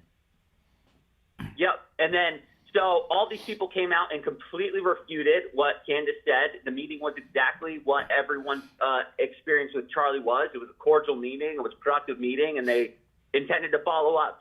Ben Shapiro, on the other hand, is donating $1 million to TPUSA. Meanwhile, people like Ian Carroll, Candace Owens, and the whole gang are using Charlie's death and sharing private texts in order to continue the one thing they've been talking about nonstop for the last 2 years. Israel, Israel, Israel, Israel. If you were to guess after Charlie Kirk's assassination what these people were to say, and you guessed Israel, you know, that says a lot about them. That we all know what they're going to say after a big event is so telling. And so that useful idiot moron woman who called yesterday, I would really ask you to look into yourself and ask you why you need to believe. Candace clearly has a personality disorder at this point. Yep. She's psychotic. She's probably using Charlie Kirk's death to dig her way out of the money hole from the legal trouble she has due to the Marcon incident. So all you people who cannot let go of Candace, I mean, you do so at your own peril. She's a fool. She has a remarkable ability to keep making herself look like a fool. Just when you think she can't get anywhere, she does. So, I mean, follow her at your own peril. But the rest of us are laughing at you. We're laughing at her. And honestly, you're going to look back and shame I'm not laughing because Candace Owens has a very large following.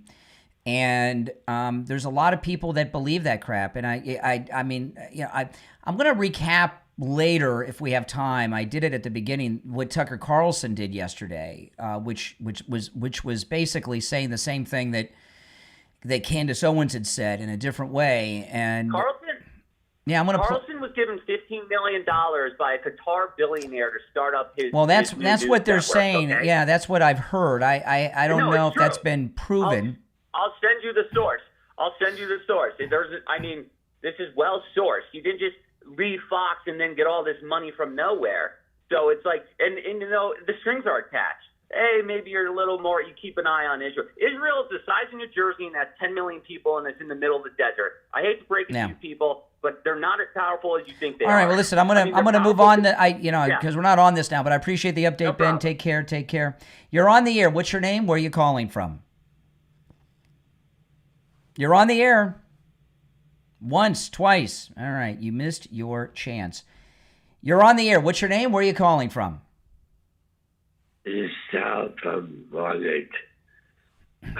Bill Maher had interviewed Charlie Kirk about 4 months ago. Did you see it? No. Oh, okay. Charlie Kirk admitted he was Jewish and he converted to Catholicism. I heard yesterday that he was not I don't know. There's too much of this weird talk going on. Oh, boy. Wake up and call me back. You're on the air. What's your name? Where are you calling from? Good morning, Conservative Doug. Hey, Doug. You know, I wanted to say something about open carry. Man, I just heard when you had that Love guy on ABC, I think. I can't believe that they would put somebody like that. And I'm wondering if he would be just saying the same thing if his mate was a real woman. I think maybe he was trying to promote. Most murders that are done over sex or money. So, so most murders have, well, not most, but a lot of the murders have some type of romantic problem that causes the problem. I've never heard someone describe something like this as a romance. But Montel Williams is worse. Montel Williams is saying that the assassin it was self-defense. He was protecting his transgendered lover from Charlie Kirk. That's what Montel Williams said.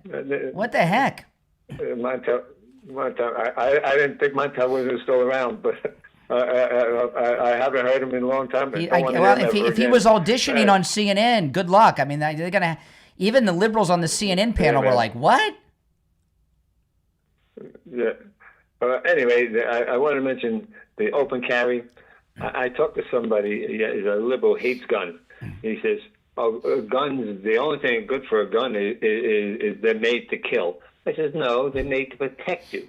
You're supposed to use it for protection. What's wrong with it? Or what are you going to say?" I said, "Let me ask you a question. What would happen if somebody wants to rob somebody but he sees somebody with a gun? You think he's going to bother that person?" Mm-hmm. He wouldn't answer the question. Yeah. Wouldn't answer the question. What did he say? What are you going to say when they have the open carry and people start shooting each other that shouldn't be shooting it? I said that's probably never going to happen. Most states have it already. It's in the majority of states, I believe, already, or at least a huge chunk. And I haven't heard over the years stories where it led to bad things too much. You know what I mean? Yeah. Most of the gun violence is due to people that illegally own the guns. There you go. Exactly. That these people who have this thing against guns, no matter what you say, no matter what happens, if the crime goes down, because they'll still say. Are you gonna start carrying open? You gonna do open carry? I'm considering that. Yes, I think I will. I'm going to. I haven't seen anybody do it yet, and so I'm going to wait till I start seeing people do it before I do. You know what I mean? But it's not officially okay until next week. So Yeah, we'll soon find out. Yeah, exactly. I'm waiting to see what everybody. I don't want to be the only one. Exactly. Because a lot of people don't know. If they don't follow the news, they don't know. So the people will be freaked out, but you'll be able to. You can carry rifles on your shoulder with a shoulder strap. Everything. It's good. It's going to be a new Florida. It's going to be a new Florida. Man, well, I'm certainly hoping it's going to help and not hurt anybody. That's for sure. All right, Doug. I got to run, but thanks for the call. If you're on hold, stand by. I want to talk about Jupiter Joe Thomas, and we talk a lot. I'm just amazed about how annuities work. Your money's never at risk, and you've got an income stream for the rest of your life. Great deal. And, I talk a lot that Joe Thomas offers free consultations, which you can take advantage of in person or on the phone or Zoom if you're out of town, out of state. But if you're local and you want to go in person, you're welcome to do that. But I just want to tell you the value that you're getting with the free consultation that Jupiter Joe Thomas is offering. He has over 30 years of experience with retirement planning, okay? So you've got, over 3 decades of experience. But listen to this. Joe Thomas is a 5-time qualifying member of the $1 Million Roundtable, which is achieved by less than 1% of all the financial advisors in the world. So he's a top man in the industry, and he's offering you a free consultation. After that consultation, Joe Thomas will put together a custom proposal just for you that's based on your situation, your goals, what you want. All right? Give him a call and set that up. 561-743-0999. 561-743-0999. That's 561-743-0999. And if you missed the number, go to his website, jupiterjoe.com. If you're on hold, stand by. We'll take a quick break and be right back. All right, we're clear. I'll take some calls during the radio station break. You're on the air. What's your name? Where are you calling from? Hey, sir, it's Zach from Colorado. Hey, what's up, Colorado? Hey, so I'm listening on YouTube. Kind of excited for you guys in Florida to get the open carry, but I will tell you, I'm a law enforcement officer out here in Colorado, and Colorado's had open carry for quite a while now. The problem that I've seen out here is many counties and municipalities can preempt that and make it illegal. In fact, City County of Denver made it a felony to open carry in Denver. Mm-hmm. So you run into issues where you can't carry everywhere. That's correct. As a firearms instructor on the side, that I definitely would like to see people with some type of retention holster, because as an officer, having a weapon on your hip can make you a target for that criminal element that you are carrying the weapon to protect yourself against. And I have had issues where unsavory individuals would grab the firearm of the citizen. Oh yeah, there's an uncle of mine. An uncle of mine was a canine officer, and I remember he was telling me about one incident he had where he was in a struggle with a guy who was going for his sidearm, and his dog saved him, from doing it. But yeah, it can be dangerous. It can be dangerous, and I think the biggest danger people have is they're not going to be properly educated. So like they'll go into a business with a gun on. The business will tell them, we don't allow guns here. And they'll say, well, I got the right. They call the police, and now they got a felony trespass because they're trespassing and they got a gun. So there's a lot of things people got to know about that, before they carry. Yeah, absolutely. And as an officer, I have people out here in Colorado who call in 911. I get dispatched to a man with a gun. Well, that man had a gun in his holster, and he was putting gas in his car. Oh, my goodness. The come and go. But it's still something that I, as an officer, I need to service. Well, that's a good point. Listen, I gotta run. I'm up against the clock, but I appreciate the intel, officer. All right. Yeah, go for it. Have a good day. All right, take care. All right, we're coming back from the radio break in 10 seconds.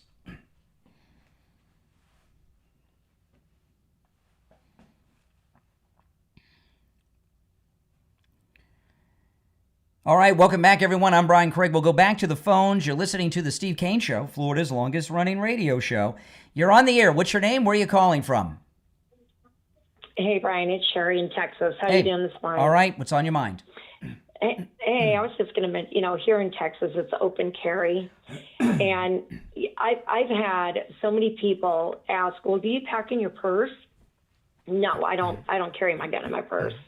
I mean, someone steals your purse, guess what? They've got control of your firearm, right? That's right. So I went out and I purchased a silicone for my firearm. And there's no clip or anything. You can take that silicone pocket holster. You can place it in the front of your pants, the side, the back, your bra, wherever. And it literally sticks to your skin, does not move. And it is like one of the best holsters I think I've ever purchased. Mm-hmm. And I don't like open carry. I don't like my firearm to be viewed, especially with how crazy these lefties have become. Well, I'm going to tell you the main thing, the reason that I've been a supporter of open carry is not just because the Second Amendment.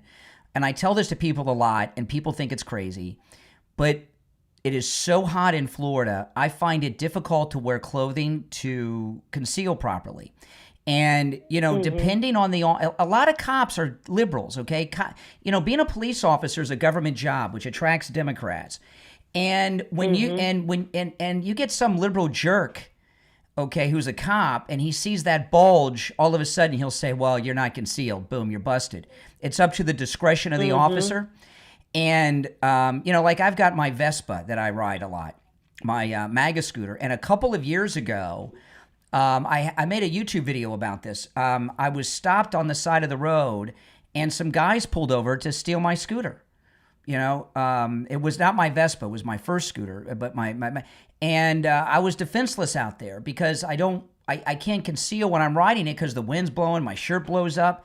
Now, I'll have my sidearm with me when I do things like that. I'm not going to carry it all the time, but there's certain instances where, like when I'm riding my Vespa, that I'm going to carry.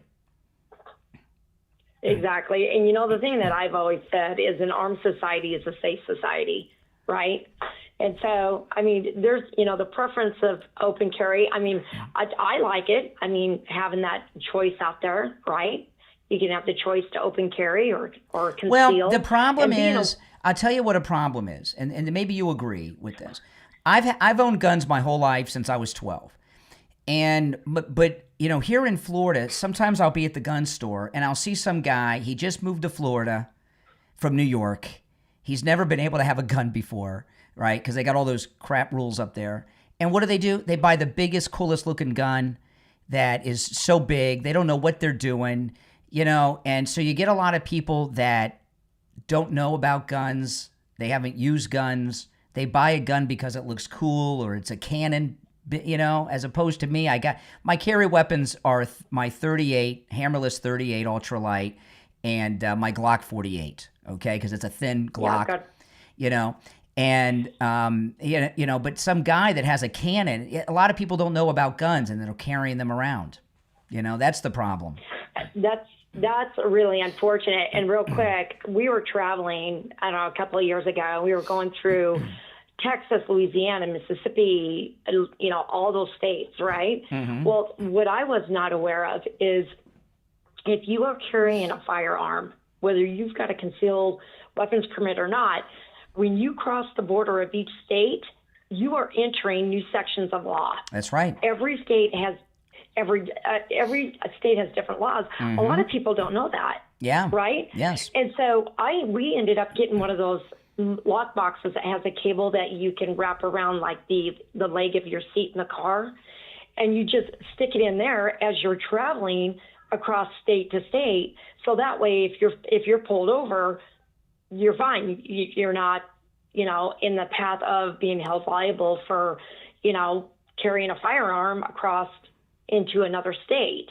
And so, but I didn't know that. Yeah, that's true. And even police officers, a lot of times, I've known people that are police officers, and they thought, well, I'm a police officer, I can drive across the country. No, you can't, because you're out of your jurisdiction. There's all kind. I wouldn't travel state to state with a gun. But what I was talking about, and this is, I'm sorry, there needs to be more education than ever here in the state of Florida now that we're moving into this new territory. There really needs to be, and sometimes I don't go to gun ranges too much. And the reason I don't is like, I went to the gun range. I taught my daughter how to shoot when she was 11 or 12. We go to the gun range. There's this dorky guy with this hot Latina date that he brought to the gun range, and they rented a fully automatic machine gun, and they're firing it down the range from us. This guy doesn't know what he's doing. She doesn't know what he's doing. He wants to make her think that he knows what he's doing because he's trying to get her in bed. And I left with my daughter. The gun ranges, sometimes there's a lot of, I'm very pro Second Amendment and gun owner, but there's just not enough education with people when it comes to Well, you're not allowed to do rapid fire in a gun range anyway. I wouldn't do it because you know how expensive that is. You go through rounds, so ammo's expensive. Oh my God! Nowadays, yeah, yeah, it is very pricey. And you know what? Something people need to remember is it's a privilege to pack a gun in the United States. Yeah. And number two, if people would just carry a gun with common sense and look at a gun as whether it's loaded or unloaded, you load, even if it's unloaded, you always handle a gun as if it's loaded. That's always. right. That's right. It doesn't matter. And it's all about common sense. So that's what I just wanted to share, Brian. Yeah, but Thank a lot you of, so much. I appreciate the call. All right, take care. Yeah. And if any of you have seen that video of me after these guys tried to jack me, you know, I had, before my Vespa, I had this cheap scooter that because I didn't know I'd want one. So I got a cheap one. I was riding around for a while. And this was in Boca. And I was kind of out in the middle of nowhere, and these guys came over. They came over to jack me and take my they thought it was a Vespa. It wasn't. Vespas are expensive. And I was unarmed. All I had was my keys, and I put my key between my fingers. And then they tried to surround me, and one of them was going to lose an eye. Right? That, you know. Now I was on the phone. I was on the phone with my wife. And when they pulled up, and I told my wife, I said, I'm going to get robbed. I said, can you see where I'm at? I said, if something goes wrong, call the police, look at the geo, and let them know where I am. These guys are about to rob me. And I was able to back away and let them think I was on the phone with the tow truck driver down the street, and they took off. If I had open carry, I would have my weapon, and I would have backed off and shown the weapon in the holster. I wouldn't have taken it out, and they would have left. But that was a very scary moment for me, and I was going to go down with my key in somebody's eye, but I shouldn't have to defend myself with the key. Do you know what I mean? So no, I've wanted this for years, mainly because of the Florida weather. It's difficult to conceal, and a lot of guys that ride motorcycles carry, right? And it's a big problem because they're going down the road. They're going down I-95 or the turnpike. It's windy. Their shirt blows up. All of it blows up, and all of a sudden they're not concealed anymore. And so much of that is up to the discretion of the officer that you can really get jammed up if you got some jerk. All right. Okay. If you're on hold, stand by. Let me tell you guys about Coastal Weight Loss Secret. There was a guy. In fact, Mike. We should take this and make this into a commercial. There was a guy that called on yesterday's show. I think it was in the last hour. And I meant to pull this off after the show yesterday, and it passed my mind. He saw me at Wings Plus on Inauguration Day, and then he saw me on YouTube yesterday. First time he had seen me. He listened to me. First time he had seen me since when, and he was telling, you have lost a lot of weight. I sure did. Over 35 pounds. Thanks to Coastal Weight Loss Secret. And again, remember, without exercise, without any prescription medication, shots, eating foods I would normally eat, and without starving myself. Okay? And if you're looking to lose weight and keep it off for good like I've done, call Coastal Weight Loss Secret. You know, with Coastal Weight Loss Secret, you can lose up to 10 to 20% of your body weight in just 60 days. I lost about a pound a day. So give them a call and schedule your free consultation. Here's the number, 561-247-6300, 561-247-6300. That's 561-247-6300. And online, coastalweightlossecret.com. We'll be right back. All right, we're clear. I'll take some calls here during the break. You're on the air. What's your name? Where are you calling from? Yeah, it's Renee from Harlem. Hey, Renee, what's up? I'm all right. Just noticing that I always knew you were a Bernard Goetz type of guy, and you're a follower of Zimmerman. I know you are. No, I'm not. You're following the same line of thinking. No, I'm not. In fact, during that whole George Zimmerman Trayvon thing, people got very upset with me because I was very much opposed to what he did, and I was hoping for his conviction. Sorry, I don't fit your stereotype. But your actions don't say that. You've been trying to pin that this what's his name, Charlie Kirk guy on black people. You're following the same line of thinking. You're doing the same thing. Now, what my opinion is, the NRA should be going out to make sure that black people are armed, because you're the danger. The most violent people in this country are white men. That's a fact. So it should be mandatory that black people are armed and prepared against you people because you're the ones that are dangerous. Yeah. Yeah, and if you notice, as much as you try to dominate sports and everything else. You see me dominating sports? Are you kidding me? I don't even play golf. I'm talking about white people. Oh. The point is that whenever we are allowed to compete equitably, we dominate. There's not one aspect or category. What do you dominate in? What sport do you dominate in? What sport have you dominated in? Every sport. You personally. What sport do you dominate in? Well. You're not athletic? So the sport that I was good at was basketball. Basketball, okay. Paddleball, baseball, paddleball, pickleball. You good at pickleball? I don't even know what that is. Yeah, you probably are though. What's that thing with the birdie that people play with the tennis rackets? What's that called? Badminton. Badminton. How are you at badminton? I used to play with my cousin. Okay. Yeah, but I don't know. I didn't think much of it. What was what's the game with the paddle? Not paddleball. No, paddleball I was really good at. I'm great at Miss Pac-Man. I can beat you at Miss Pac-Man, I bet. At what? Miss Pac-Man. Miss Pac-Man? No, I didn't do that. Video games? I didn't do video games. Yeah, Pac-Man. I got that. Yeah, I'll beat you at Pac-Man. Games. I didn't do video games. Yeah. I was in games where you have to move your body and. Oh yeah, I'm sure. Yeah. I know you like to move your body. I know. I can tell. All right. Athletics. Yeah, I know. You sound very athletic to me. Very athletic. Yes. Pac-Man is not very athletic. Sure it is. You probably are. Sure it is. You get a good hand, wrist, and arm. Very good for the arm and the hand and the wrist. All right, take care. Appreciate the call. Oh, my goodness. All right, we're going to be back in just a second. Oh, boy. What a strange day today is. My name is Brian Craig. You're listening to The Steve Kane Show, Florida's longest-running radio show.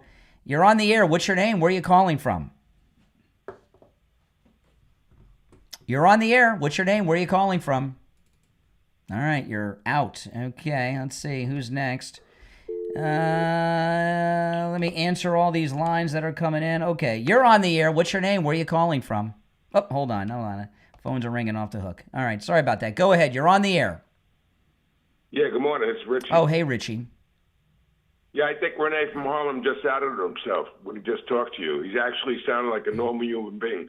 At the end, I think he just tries to trigger everybody. I don't think he really believes the crap that comes out of his mouth. Mm-hmm. Tell you the truth.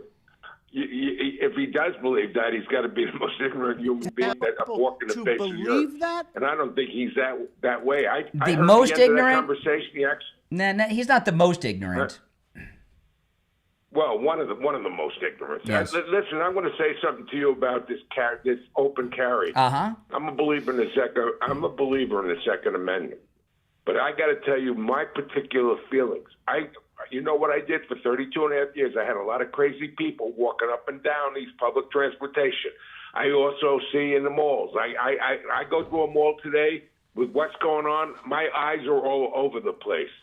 I think what this is going to do is this is going to make Amazon a lot of money because I think a lot of people like me are going to see a lot of crazy people out there not knowing, and they got the gun on their hip, not knowing if they're nut or not. And I just don't, listen, I'm all for protecting yourself.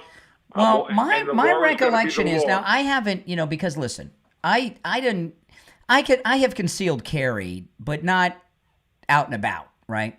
But my understanding is the malls, for the most part, don't allow even concealed weapons. So, if you're on private property and they don't allow it, you can't carry. But what I don't see won't bother me. But when I see, for example, people walking around with guns on their hip, I'll be thinking to myself, is this guy crazy? What happens if this guy snaps? What happens if this woman snaps? Yeah. I just. Well, you know what's going to be crazy, Richie, is people can carry rifles over their shoulder. So there's going to be guys walking around with AR-15s. Yeah, and what about the real criminals that are not supposed to carry, but they're going to be carrying, and they're going to blend in with everybody else? Yeah. I mean, come on. I mean, this is. I just, I'm excited. It would make me uncomfortable. I'm excited. I've been wanting this for my whole life. I understand that. But I'm a big gun person, and I've grown up with guns, and I've always had them. Here's the deal with a gun person like you, and I'm for the Second Amendment. Don't get me wrong. But I'm going to tell you something. It's a lot different when you're pumping those bullets out in the opposite direction. But when they're coming back at you, it changes the whole ball game.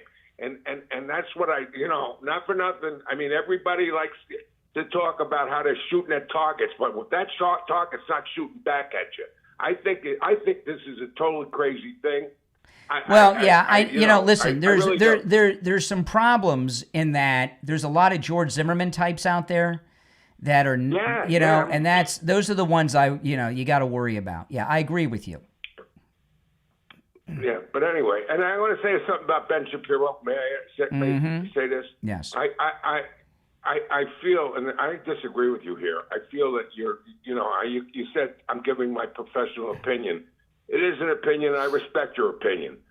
But you're looking into everything, like when he said to take over that bloody mic, to carry on that bloody mic. I think the movement. He's talking more about the movement that he's talking about actually taking over Turning Point. All right, let me before you comment, because I talked about that a couple hours ago. Let me just, for people that weren't listening, then tell people what's going on. I talked about on the show Friday that there were two famous conservative influencers who were angling the takeover Turning Point, and I didn't tell you who they were. One of them was Ben Shapiro. He outed himself over the weekend. The other one, whose name I've not mentioned, has kind of backed off. Okay? Ben Shapiro, he said over the weekend he was going to pick up the bloodstained mic of Charlie Kirk and take over with the college campus tour. And that's pretty. He's one of many that are going to do Yeah, that. but he actually used those words. And, the Daily Wire has been in a big trouble since Candace Owens and then Brett Cooper, and he sees this as an opportunity. Yesterday, Ben Shapiro was a guest with a couple of his guys on the Charlie Kirk show, and he donated $1 million to Turning Point USA yesterday. And I believe he donated the money really to become a guest on the show and get the platform and publicity. See, I don't. And he's trying to buy his way into Turning Point. See, that's where we differ. I think you look at. You already said you don't like Ben Shapiro. No, I don't. I accept that. I accept that. I agree with him on Israel, though. Yeah, but do you know that Charlie? I sent you a video this morning. I hope you look at it after the show. Charlie Kirk was a fan of Ben Shapiro. He looked up to Ben Shapiro, and so I think that Ben Shapiro might have had a relationship we don't know about. The $1 million, I think, was a generous gift, and I don't think it was anything more. I'm not looking into. There's got to be a reason he gave it, other than the fact that he feels sorry. There doesn't have to be a reason, but there was one. He was. It was. You think so? That's why he. Why do you think he was a guest on the show yesterday with his guy? It's not that I think so. I know. No, Richie, hold on a second. It's not that I think so. I know how this business works. Watch your local news. How many stories do you see that are really infomercials about a moving company or someone that's teaching swimming? The news is for sale, and you can you can buy yourself on the news. And he bought himself. He bought himself a guest shot with a couple of his guys on the Charlie Kirk show. That was his intention. I'm not faulting Turning Point for taking the money, but that's what it was. He wouldn't have been on the show yesterday without the donation. I don't think. And that's my professional opinion, knowing how this business works. Oh, I know advertising, and I know I'm not trying to tell you that I know what your line of business, because I don't. But I sometimes I'm looking also that in other words, the way you're thinking, every day somebody else to get on that show is going to have to donate money. Or some of them will, sure. Some of them will. Yes, that was there's someone. You can buy your way onto the news. You can buy your way onto the news, and I see it all the time. Sadly, I can't. I don't have the budget to buy my way onto the national news. I don't have $1 million to donate. Let let me say this real quick. Can I say this? A little off topic. That hearing yesterday with Schiff. Yeah. Oh my God! I've never seen any ending like that in my life. I'm going to play that later. I'm going to play. Yeah. I got that queued up. Has got. Oh my God, that was the greatest. That was like better than any Muhammad Ali fight I ever seen. He's not going to take his garbage. It was unbelievable. The Kash Patel hearing. It was the first time I've seen somebody from any of the administration stand up to these grandstanders. And tell them off. And Cory Booker, the same thing. And that the one from Hawaii, that dummy, the dumbest woman in Washington, D.C. Arono, what's her name? Arono, whatever her name is. Yeah. Yeah, he got on her too. I mean, I love it. I love somebody fighting back. See, what happened, what happened with Cory Booker, we'll never speak again, you're going to be fine.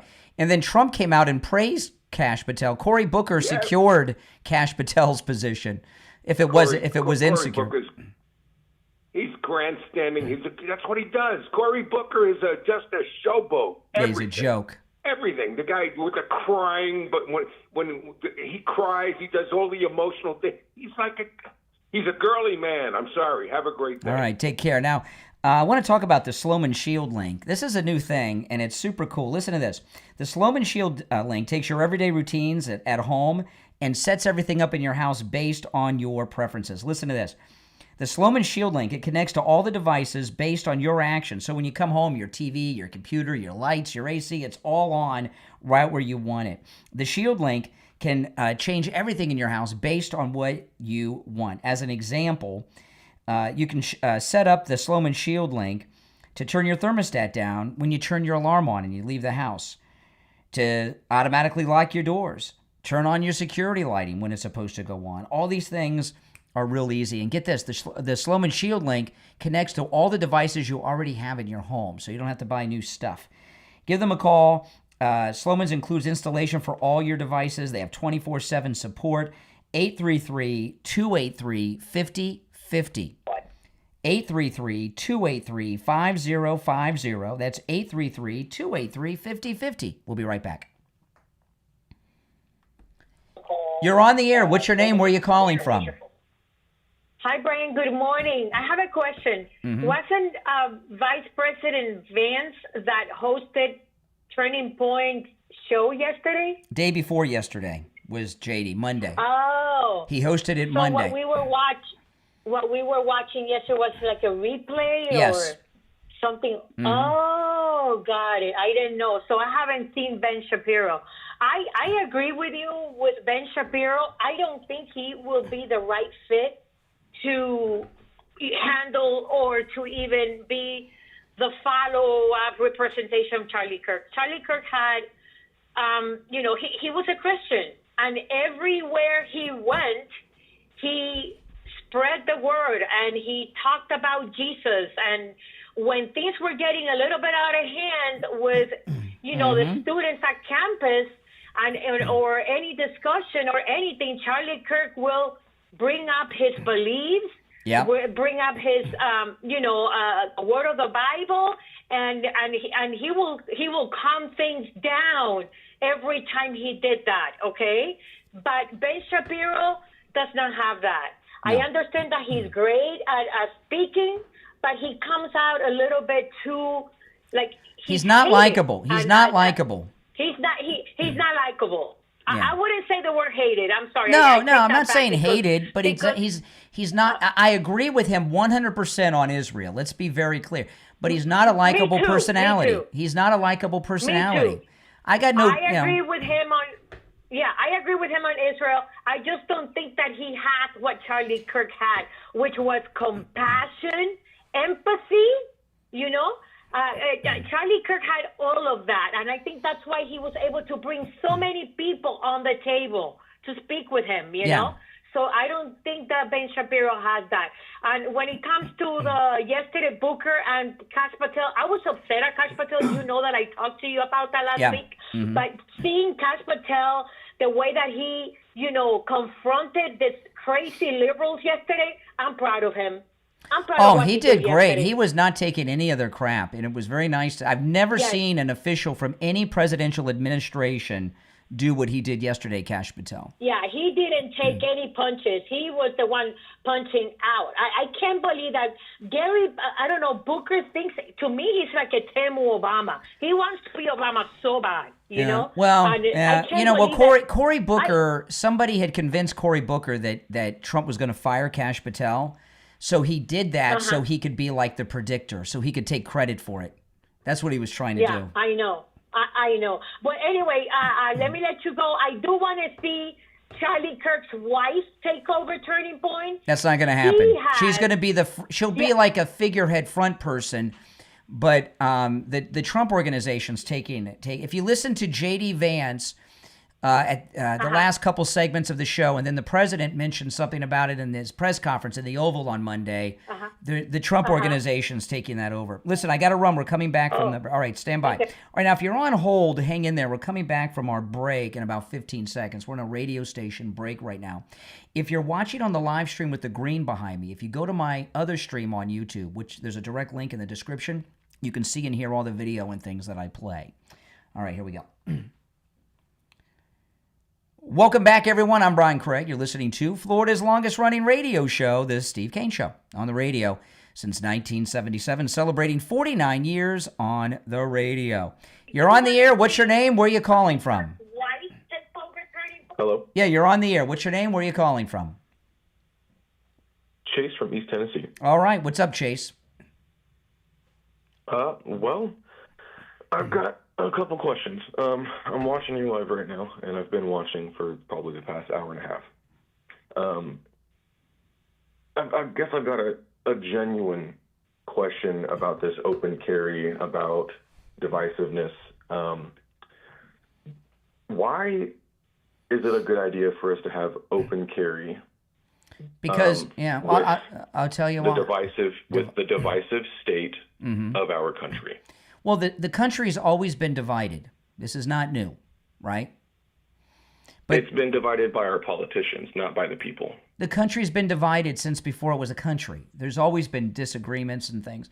The reason I support it is because the Second Amendment, the Second Amendment, the Second Amendment of the United States Constitution gives us the right to bear arms. That's why I support it. We may have the right to bear arms, but why do we have the right to carry an assault rifle? Well, that's why do we have the right to carry assault rifle. I don't even know. Why do we have the right? I don't even know what you mean by assault rifle. What's an assault rifle? An AR-15. Let's That's not an assault rifle. An AR-15. Not an assault rifle. Okay, in fact, a type of automatic weapon that the military No, you can't. would You use. can't carry. No, you can't carry automatic weapons. You can't carry automatic weapons. So AR-15s are not automatic weapons. So these videos that people post in Florida, where they go fishing and they're carrying an automatic rifle. And well, hunting and fishing is different. No, excuse me. For a fully automatic, you cannot carry fully automatic weapons. To own one, you have to have a special license. There are certain rare exceptions where you can shoot them. And they require very special licensing in different places. You cannot walk around with an automatic weapon. See, most people that are for gun control are like you. You don't know anything about guns. You thought an AR-15 was an automatic weapon. I'm actually not for gun control. I'm for common sense gun. Yeah, common sense. Yeah. Well, before you have some common sense, you got to have some knowledge. And you don't know you thought an AR-15 was a fully automatic weapon. It's not. You have very limited knowledge. That's sketch at best. Okay, so maybe I do. Maybe I need to be educated. I would not want people. I would not want rather than talking about someone's inability to understand something. Well, why don't we you have strong opinions. Creating a divisive topic. You have strong opinions about something you don't really know about. Okay, and I'm trying to sit and talk about it. So rather than treating conversation as if somebody is uneducated, making them feel less than, why don't we have a conversation? I have educated you. I've educated you on some things. You just don't like the way that I teach. I agree with you. Fully automatic weapons, that'd be crazy. Although, if you have a fully automatic weapon, it's even in combat. Like if you went to the Army, right, or the Marines, and they're in combat, they don't really go fully automatic because you burn through all the ammo so quick. You got seconds of ammo. That most of the, even in those scenarios, they go semi-auto most of the time. But no, fully automatic weapons you will not be able to carry. Semi-auto is different. That's correct. That's correct. I understand. Do you know the difference between a semi-auto? Do you know the difference? Do you know the difference? Hold on. Rather than us running on a cherry-picked topic, well, you brought it up. Back to where you brought it up. Yes, I did. But I also brought in the fact that it was something being brought up during a time where our country is extremely divided. So going back to that divisive topic, which is kind of where I was really meaning to go. Why does it seem like a good idea to bring open carry into a country that is extremely divided? That does not seem safe or smart. Okay. Now, and I told you the country's always been divided, much more than today. But can you tell me the last time you saw a story of a police station or gun shop being robbed by armed robbers? Yes, actually I can. A gun store? Probably about 2 or 3 months ago. Here in East Tennessee. Hold on a second. No. Hold on a second. A gun, not one that's closed after hours. I'm talking about one that was open for business. It got robbed. Oh, well, I'm not sure if they were open. Okay. Yeah, I'm not. Okay. So why do you think you don't get an armed robbery at a gun store during business hours? Why do you think? Okay, well, that's going to give you a common sense answer that's going to go towards your narrative. Well, it's because everybody's packing. If you go to a gun shop, they're wearing guns on their hip, right? Correct. What about a police station? Why do people not go to? How many people do you want? How many people do you think were actually loaded and packing at the Charlie Kirk event or at these other church events just or the at cop. these other schools? And they did nothing. They did nothing with their firearms. Not many. At the Charlie Kirk event, they had 4 to 6 police officers. Well, you said not many. That's not any at all. That still means that there were some people who were open carrying, and it did no police good officers. For the situation. Correct. There were police officers who were open carrying. Yeah, you're not going to stop everybody. You yourself do not know 100% that there was only police officers carrying. Well, so, I would imagine imagine Charlie Kirk's security team too. Okay, and they were carrying, and it didn't help him. But they were far, far away with handguns with a guy that had a long rifle who was perched in a gun nest somewhere. That's a whole different scenario. Exactly. My point. The point I was bringing up to you about the gun stores. You just made a very good point. Excuse me. I'm speaking. I'm speaking. I am. You can't open. You cannot open. No. You've been talking over me this entire time. You cannot open carry at a school. Okay, unless you're a police officer. Okay, and there were police officers there. So at schools you can't open carry unless you're a police officer, and there were only a handful of police officers far away. Okay, so all of these schools that had the SRO officers there who had firearms on them, who had stuff that happened at those schools where children died, why weren't those firearms helpful in that situation? In some instances they have been. Unfortunately at Marjorie. But they weren't. But if you could, excuse me. If you're not going to let me speak, we're not going to converse. Okay, you back with us? Okay, hold on. I put him on hold. Okay. Slow down for a second. You didn't like where the conversation No, you won't stop talking to let me get a sentence out. I want to talk to you, but you got to stop interrupting after every. You've got to stop interrupting after. No, you've got to stop interrupting after every syllable so I can get a thought out. Okay. There are situations when you talk about you're talking about mass shooting events at schools. Schools are gun-free zones except for police officers. Okay, and at Marjorie Stoneman Douglas, for example, which is here not far from where I live in South Florida, I drove by that school every day to and from the studio we used to broadcast from at the time. They had one police officer, and he went and hid. Okay, and he was cowardly. He didn't use his weapon. However, some police officers did go in with their guns. And, at Columbine, a police officer gave his life defending those students. Okay? Typically, the mass shooters go to places that are gun-free zones. That's why there's so many at schools. You can't carry a gun. Even if you're like me, we have open carry in Florida, you can't take a gun to a school with open carry. It's against the law. So most of these evil doers that we're talking about go to gun-free zones where, like a school. But if you go to, when you talk about us having open carry, we're not talking about assassins that are in gun nests perched on roofs hiding. We're talking about instances when, you get jacked in a parking lot or something, and a gun is a deterrent. There was a book written long ago called More Guns, Less Crime. People like to target the helpless and unarmed. That's why mass shoot. Like, I'll give you an example. There was a mass shooting in Orlando, Florida, at the gay club years ago. Do you remember this? It was a gay. It was very, very unfortunate. Absolutely, but that was not his first target. Before that, he went to Disney World. He was going to do a mass shooting event at Walt Disney World, Disney Springs, and he got there, and there was a. Do you know why he was? Do you know why he was going to do that? And I'm bringing this back. It doesn't matter why he was going to do it. Do you know why he went to Disney. It does matter. He went the to Disney. Side Excuse of me, everything. I'm speaking. He went to Disney Springs, and they had a concert there that night at the House of Blues. There was a large police presence. He saw the guys with guns. He got in his car, and he went to a place where they didn't have guns, a bar, where there was no one to shoot back. So these mass shooter events like to go to places where there's nobody there to shoot back because guns are not allowed there. They don't like to go to places where people are armed and can shoot back. They're cowards.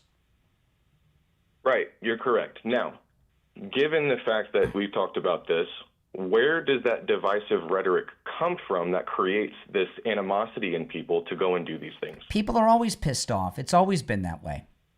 No. There's a very. When was there a time in America? When in America was there not difference of opinion and division? It's always been that way. The difference in opinion and division is started and created by politics and politicians. That's where I'm trying to take this and go. No one is listening to the people. No one is listening to us. The politicians are only favoring their base, which is the rich people and the NRA, and it's not only Republicans, it's not only Democrats. It's on both sides. No, like here, so the problem that I'm trying to push here, yeah, go ahead. The argument that I'm trying to say is that all of this division is being pushed and is being thwarted and continued by politicians who are trying to pick and play sides. We would not continue to have the problems that we have with gun violence and all this stuff if our politicians would stop dividing people. It's not about then I'll tell you what. I'll tell you what. Listen, I gotta run. I gotta run for a break. But I'll tell you what. You put a sign in the front window of your house that says this is a gun-free home. Okay, and you can do that. My house is armed. I've got 3 guns in my house. Okay. So you like guns. I'm not stupid. Listen, I'm out of time for the hour, but thanks for the call. Call me again sometime. I do not like guns, but but he owns 3. I bet. All right, we're going to take our break for the top of the hour. It's the Steve Kane Show. I'm Brian Craig. Third hour up next. Oh boy. Oh, if you want to call in, please do. The number is pinned in the live chat. All right. Now I'm going to hold on.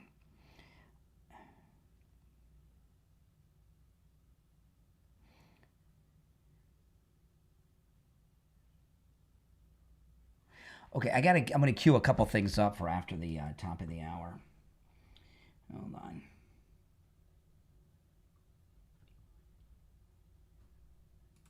Okay. Now we're going to be back quick.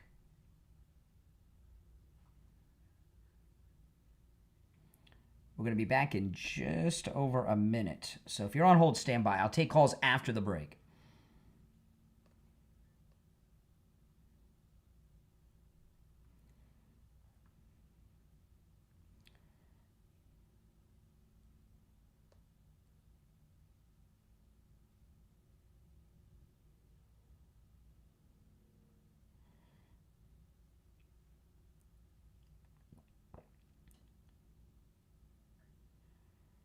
One minute, we'll be back. All right, so I don't want to take a quick call and have to cut them off. So we'll go to the phones when we get back. If you're on hold, stand by. If you want to call in, the number is pinned in the live chat, okay? And it's toll-free no matter where you're located. If you're watching on the live stream that has the green behind me, if you go to my main stream where the main stream in the chat is, you can see and hear all the audio and video that I play. And there's a direct link in the description of the video that'll take you to the main stream. All right, here we go. We have about 20 seconds.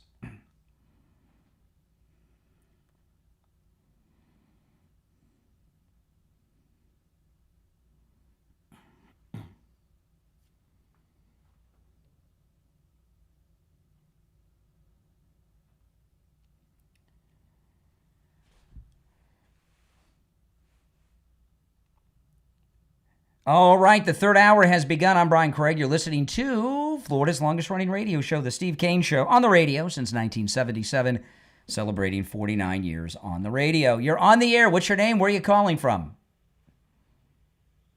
Richmond Springs. Speak up. You're on the air. Richmond Coral Springs. Yep, go ahead. The politicians are the people. So when he's talking about politicians separating the people, the politicians are the people. Yeah. I just wanted to make that point. Yeah. Unfortunately, I was up against the break with that guy. At the very end, he dropped he owns not one, not two, but 3 guns, but he didn't know the difference between a semi-auto and an automatic weapon.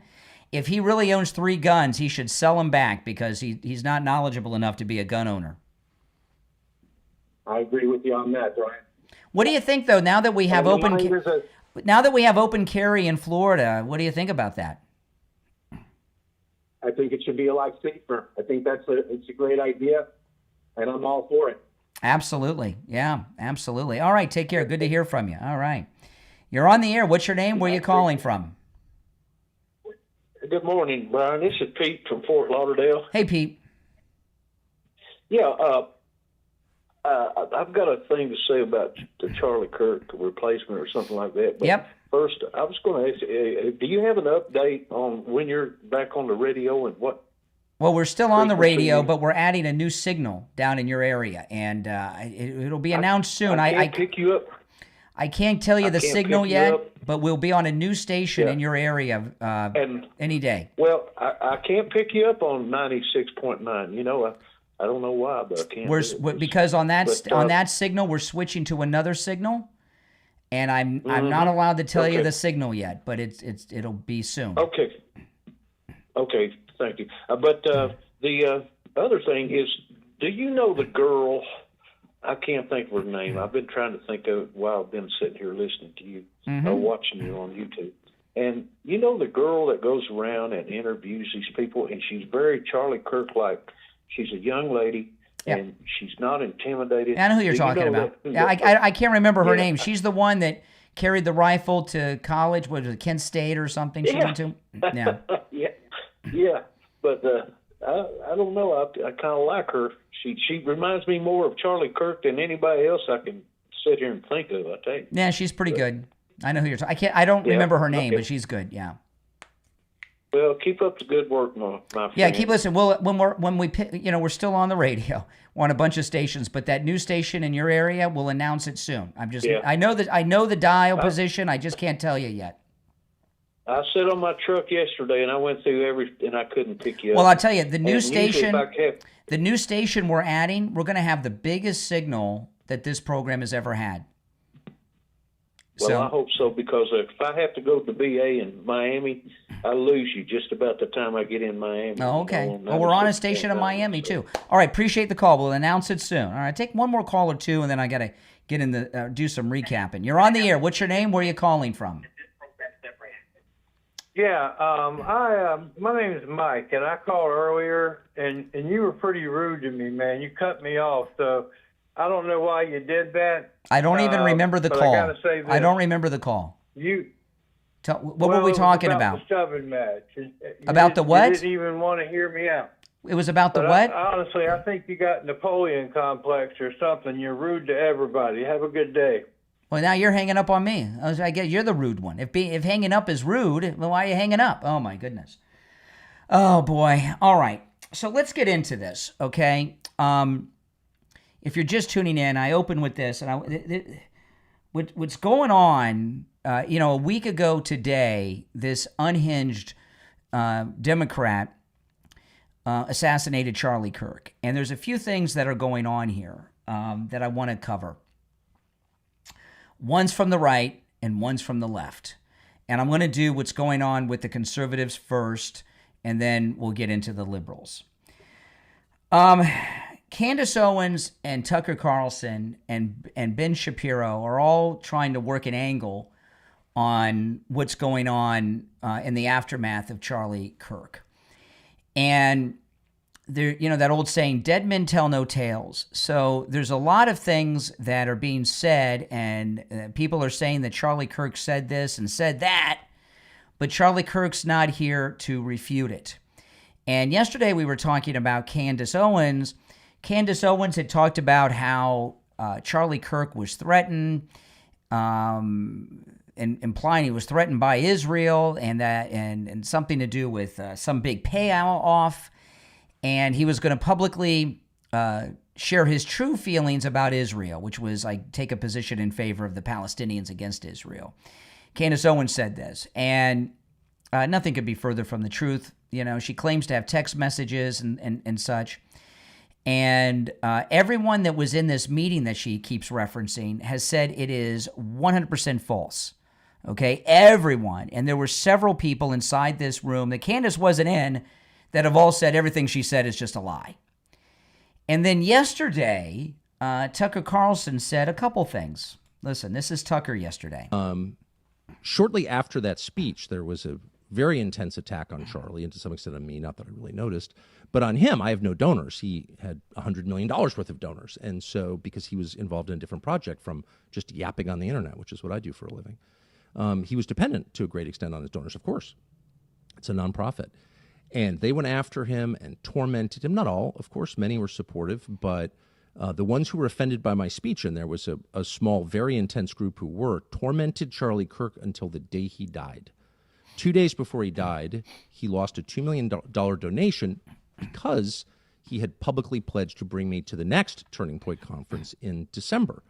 And he told me over the past couple of months he was losing a lot of donations over that pledge. They put out a flyer basically saying that I was going to be at this event giving a speech.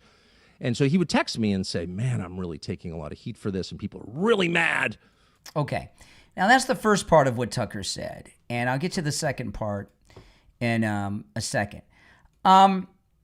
Whether or not that's true, we'll never know because Charlie Kirk's not here. Tucker Carlson is a big celebrity and big draw, and he speaks at a lot of the Turning Point events. And I've seen him speak at a Turning Point event, and he's very electric and very popular, Tucker Carlson. Tucker Carlson has taken a position against Israel, and there are a lot of people that were former supporters of his that don't like him, want nothing to do with him now. So that's true. And there's a lot of pro-Israel and Jews that don't like Tucker anymore because of things he's done, guests he's had, things he said. Now, this conversation with Charlie Kirk, where, and again, we're never going to know because Charlie's not here, but there's some possibilities here. So Tucker Carlson is saying that Charlie Kirk told him that he lost a $2 million donation because he announced he's going to be speaking at his Turning Point events. People that speak at these events, there's a speaking circuit, and people get paid to do it. Not only do they get paid, there's expenses that are covered for them going there and everything. Now, I don't know, what none of us know, what financial arrangement Tucker has with Turning Point, whether he gets paid, how much, they fly him in, what class, how all that works. And it's very possible that Charlie Kirk told him that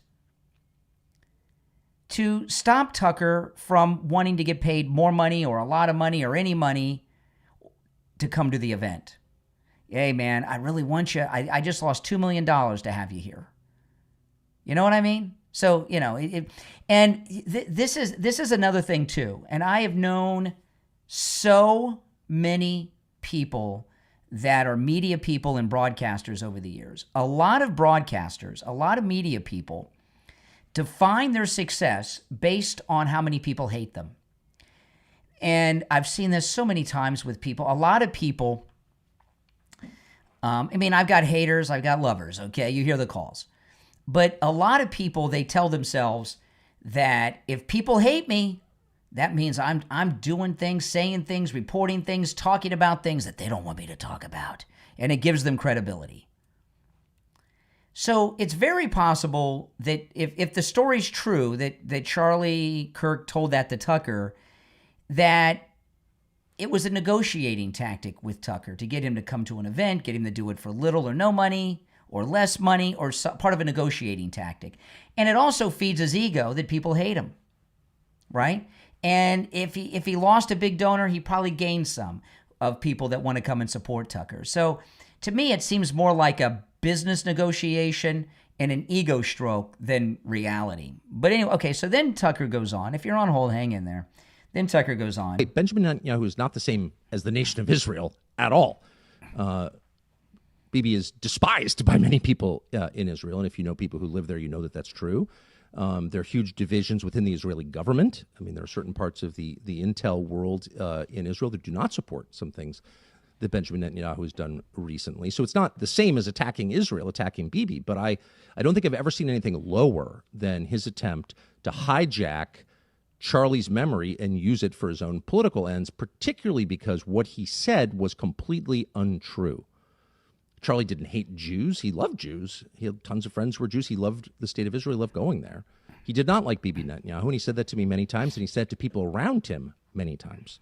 He felt that Bibi Netanyahu was a very destructive force. He was appalled by what was happening in Gaza. He was, above all, resentful that he believed Netanyahu was using the United States to prosecute his wars for the benefit of his country, and that it was shameful and embarrassing and bad for the United States, and he resented it. Didn't hate Netanyahu. He wasn't out there with a placard saying that, but he certainly expressed that to me and a lot of other people. And there's no question that Bibi's defenders on the internet will call me a liar or a kook, but that's a fact. And enough text messages exist that I think it can probably be verified in pretty short order. Not that it needs to be, because that is true. Shortly after that speech, there was a very intense attack on Charlie, and to some extent on me, not that I really noticed. Yeah, I'm sure he didn't notice. Okay, so now, now we've got Tucker Carlson and Candace Owens in different ways and different things talking about how Charlie Kirk disapproved of Israel, disapproved of Netanyahu, different degrees, different ways, but both sending the same message. And I don't think this is a coincidence that this happened on the same day, pretty much. Candace one day, the next day was Tucker, so it happened about a day apart. This is we don't know the secret dealings behind them. Maybe they just hate Jews and all this. Maybe, but see, the new media. Well, look, I looked at the clock. I got to take a break. I don't want to take this break late. It'll mess us up for the whole last hour. I'm going to take a quick break, and I'll come back and share my thoughts on that. If you're on hold, stand by. If you'd like to call in, please do. The number's toll-free, 1-888-465-2631, 888-465-2631. We'll be right back.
I'm looking for some commercial copy that I need. Hold on. There's some commercial copy I can't find. Ah.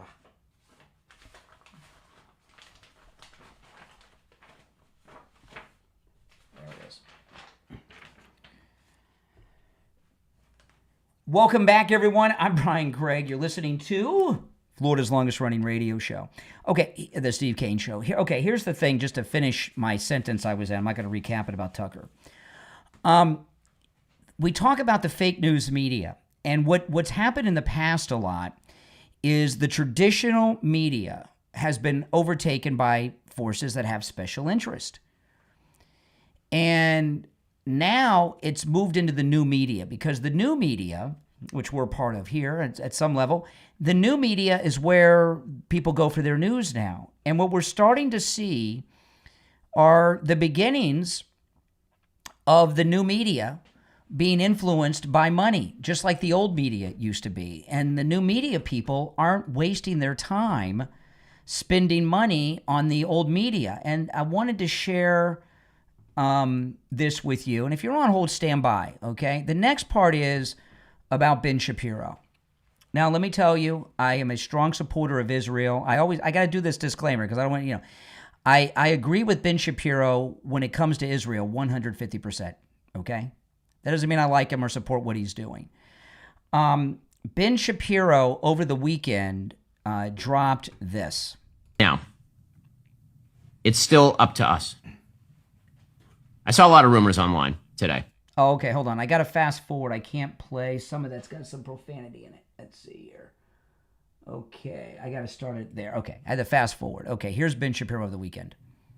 We're going to pick up that bloodstained microphone where Charlie left it. And to those who would intimidate, who would seek to stop us, who would seek to end free discussion, who believe that they have ownership over public spaces and can violently threaten and kill people who speak freely, we are not going to stop. And I have two words.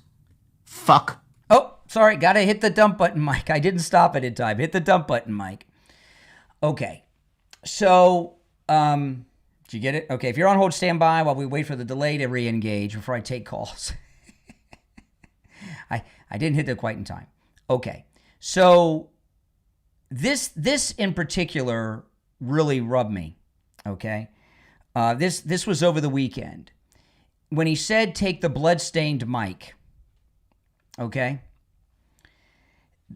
This really upset me because he did this over the weekend and it was in very, very bad taste. And I'll tell you a quick story and then I'll play the next part.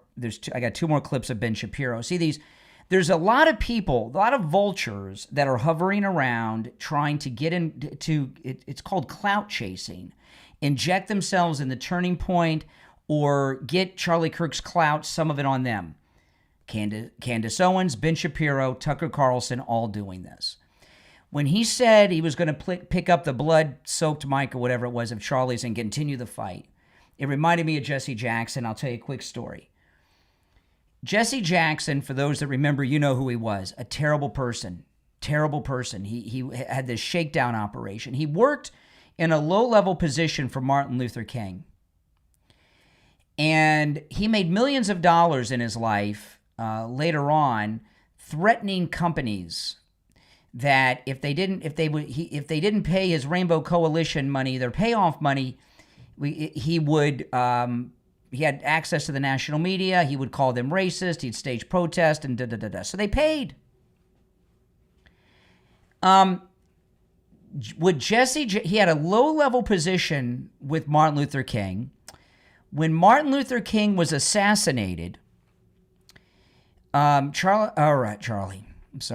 Jesse Jackson was not at the motel room, but he was at the motel. He was by the pool.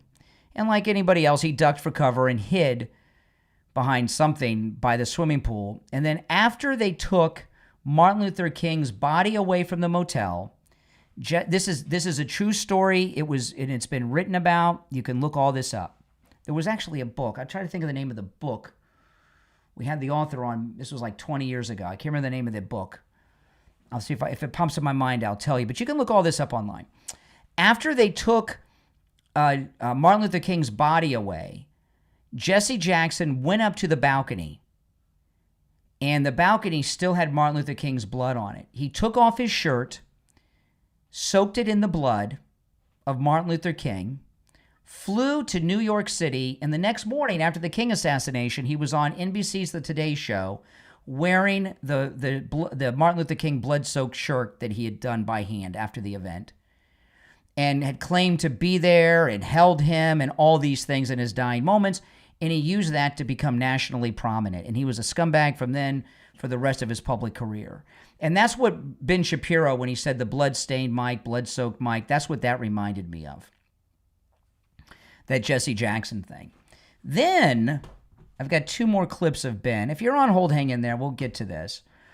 Now, Monday, the great J.D. Vance, our vice president, who's going to be the second MAGA president, hosted the show, the Charlie Kirk show. And it looks like they're keeping the Charlie Kirk show in place. And I really like this. They're keeping the studio at the Charlie Kirk show. And where it's going to be a year from now, I don't know, but they're doing a rotating thing.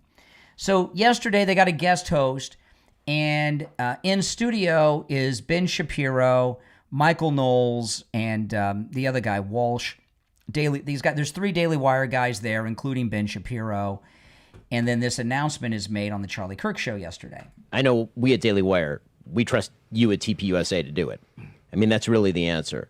We're willing to provide, and we are providing, any level of material support, any level of support on the ground, boots on the ground, helping you to do what Charlie would have wanted to be done here. And I think that the reason that everybody trusted Charlie, the reason we're all mourning Charlie, is because nobody did it better. You spelled out 2 of Charlie's goals. You said, he wanted to bring people back to Christ and bring people back to church and back to biblical values.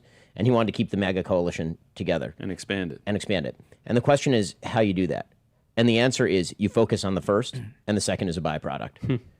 Okay, the answer is that, as Matt says, you have to unite around something. This is the Charlie Kirk show yesterday. In the short term, around the fact that there are a bunch of people who hate our guts and want to murder us, which of course is true. But long-term unity, big movement change, which is what Charlie was really trying to drive, and why he went to talk to people who disagree, is about building around those core values. And so the long-term vision, we'll have our petty squabbles, and some of those squabbles will be more than petty, but the long-term vision has to be built around those original biblical conservative values that Charlie stood for, things like the Bible, things like free markets, things like family. Okay, so keep listening. Listen, and I'll explain. All those things are things Charlie stood for. You got to build the coalition around values, because we can't build it around the man, but we can build it around the values that he left behind and that he spent his entire life fighting for. And we couldn't be, frankly, more honored to join you guys as much as we can in the fight. Thank you for that, and thank you for donating the Daily Wire $1 million. Breaking news on this show. Thank you guys for honoring Charlie so well today. Okay, so Ben Shapiro and the Daily Wire are donated $1 million to Turning Point, which is not short of money these days. So Ben Shapiro, who's looking to take over the college debating aspect of Turning Point, was the $1 million donation an honest goodness from the heart donation, or was it to get on the Charlie Kirk show and get $5 million in free publicity from it? I think it was to get on the show. And Ben Shapiro, who's talking about, trying to inject himself and get involved in Turning Point because he's a famous guy and he figures he'll be the face. He's talking about we got to do what Charlie wanted, biblical viewpoints. It's the final clip. I want to play this clip. It's Ben Shapiro on the Joe Rogan show. And he's talking about Jesus, our Lord and Savior Jesus. Would Charlie Kirk want someone who said this, having a prominent role at Turning Point USA? You tell me. The number 888-465-2631. Listen, this is Ben Shapiro. He says that, we got to stand, Charlie, we got to do what he wanted, biblical principles. This is Ben Shapiro on the Joe Rogan show talking about Jesus. From a Jewish point of view, where we don't believe in the divinity of Christ, I think that there you can make an argument that the Gospels, which were written. He was just a prophet, and right? Significant. No. We don't even believe he was a prophet. What do you think he was? What do you guys think? What do I think he was historically? I think he was a Jew who tried to lead a revolt against the Romans and got killed for his trouble, just like a lot of other Jews at that time who were crucified for trying to lead revolts against the Roman and got killed for their trouble. So he became legend in story, and it became a bigger and bigger deal as time went on. Yeah, he had a group of followers, and then that gradually grew, and then do you think he was resurrected? No, that's not a Jewish belief. Okay, I just want to check. Yeah, no, we're not into we're not into miracle stories. No, that's not. No. You don't have any miracles? No, not by Jesus. Right? No? They're ones in the Old Testament. Ones? Like I can't join a church. I assume I don't believe the things that people in the church believe. You probably could if you donate. You got to give the right amount of money.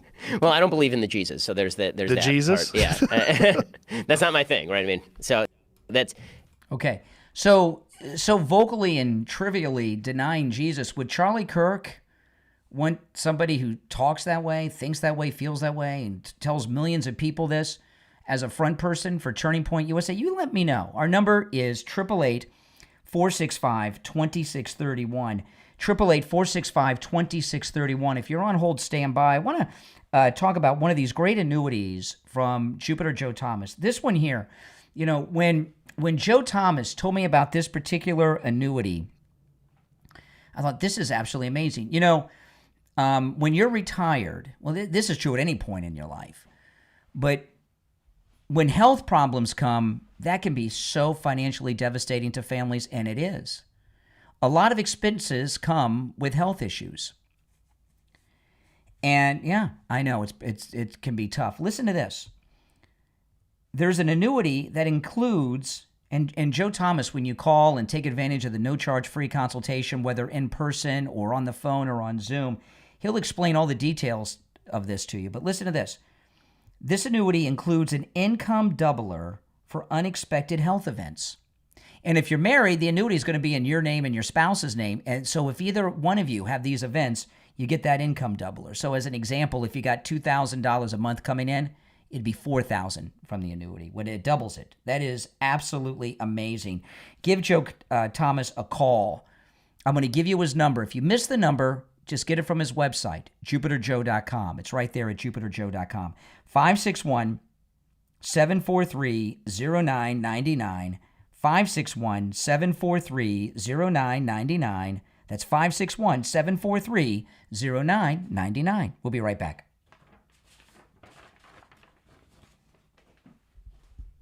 Hold on, guys.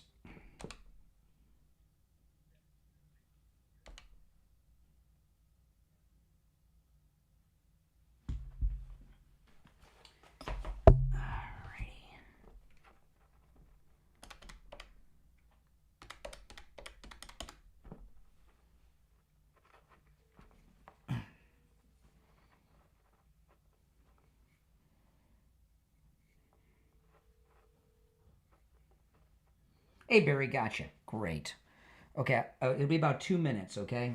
I'm gonna put you on hold. Stand by.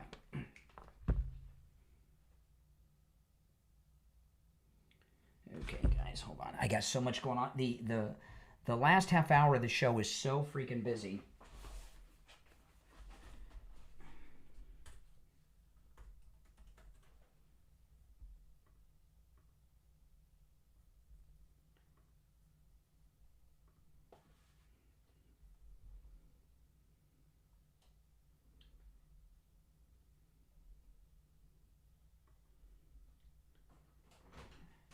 Stand by, guys.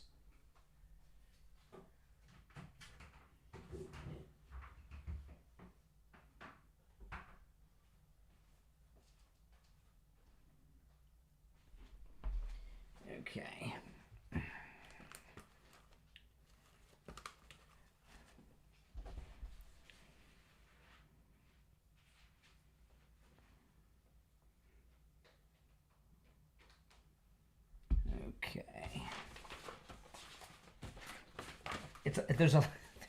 You can see I got like 10 things going on here, right? I'm by myself, so it gets really hectic the last 30 or 40 minutes of the show because there's like 10 things going on. We're going to be back in about 30 seconds. But if you saw my desk here, it's like a mess. I've got all this stuff I got to do. I got notes. I got copy. I got, it's crazy. All right. If you're new, welcome. Make sure that you subscribe. All right, here we go.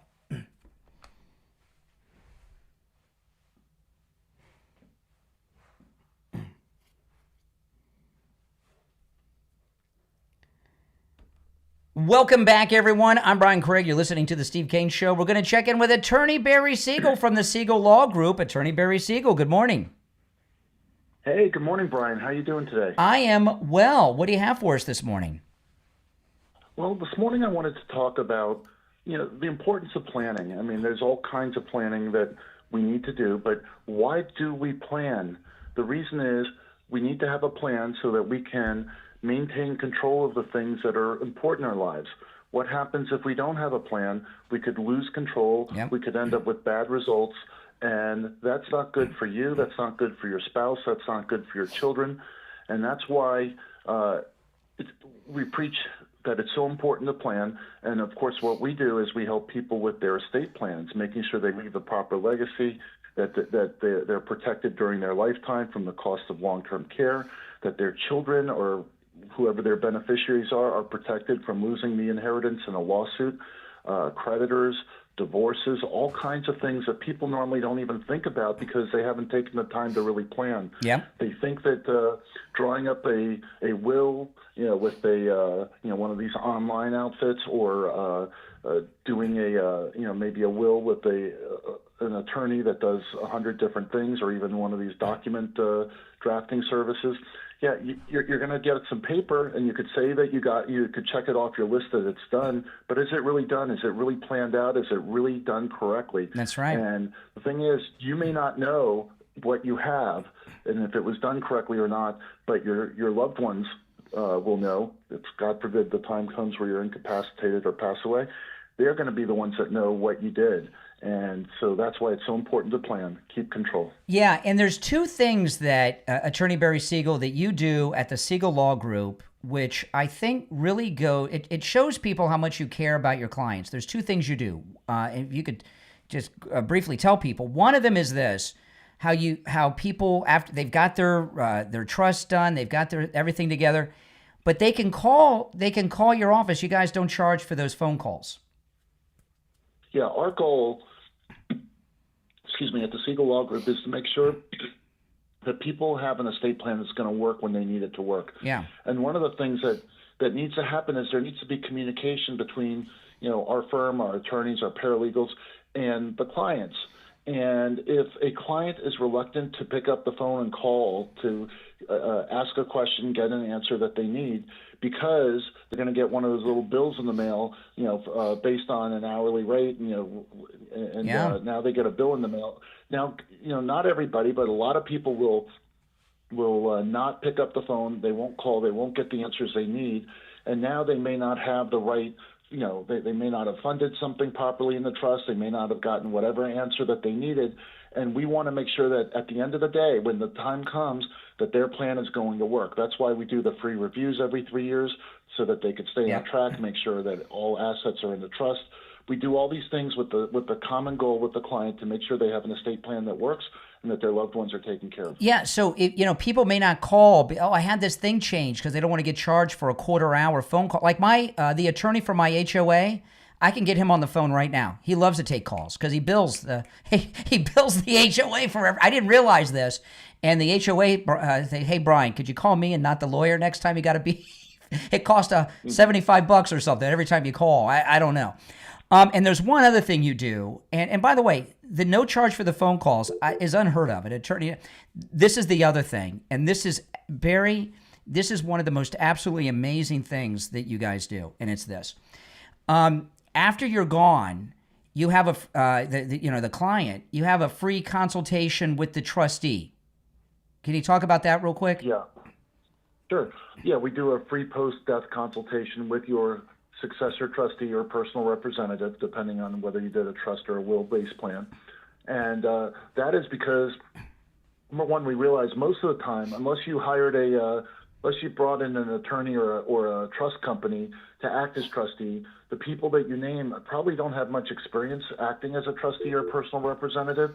So we want to guide them. We want to give them the information they need, answer their questions, so that they can know what they need to do, know what their responsibilities are, know what know the lay of the land, so that they're not stuck. That's a really amazing thing, guys, and we don't talk about those things too much. But to me, that's very, very important, because I'm a trustee on multiple trusts, and I have copies of the trust. I'm not a lawyer. I don't know what to do with that binder, so I know where I'm going to be. I'll be at the Siegel Law Group at that time. All right, listen, give the Siegel Law Group a call. Mention you heard Attorney Barry Siegel on the program. You can take advantage of the no-charge in-office consultation. 855-FLA-3782. 855-FLA-3782, and online, SiegelLawGroup.com. All right, Attorney Barry Siegel, we'll talk later in the week. All right, great. Thank you, Brian. All right, take care. All right, back to our phones. You're on the air. What's your name? Where are you calling from? Very important. You're on. Hi, Brian. Ray of Sunrise. Hey, Ray. How you doing?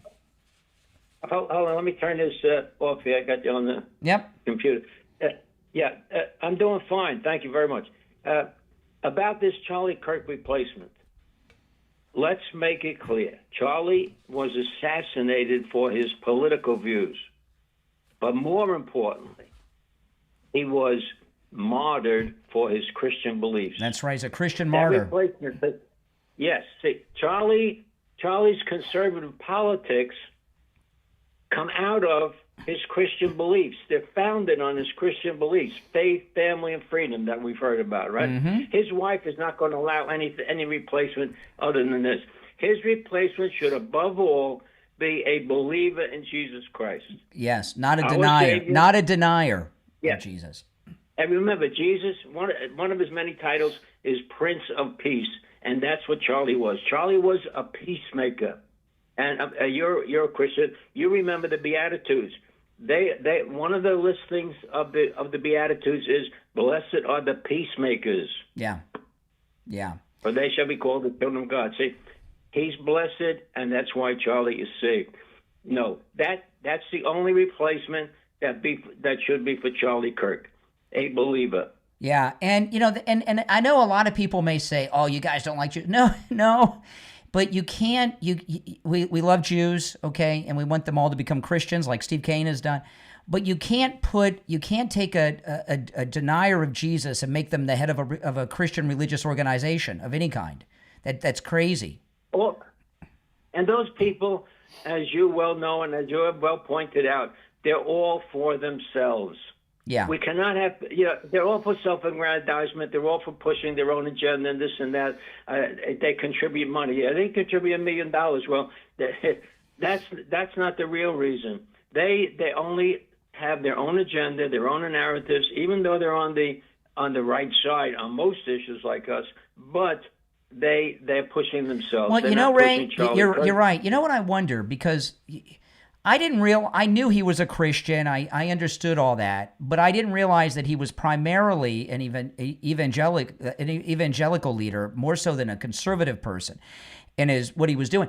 And I wonder. We see all the young people that have become conservatives because of Charlie Kirk. How many people have come to Jesus because of Charlie Kirk? I haven't heard anybody talk about that.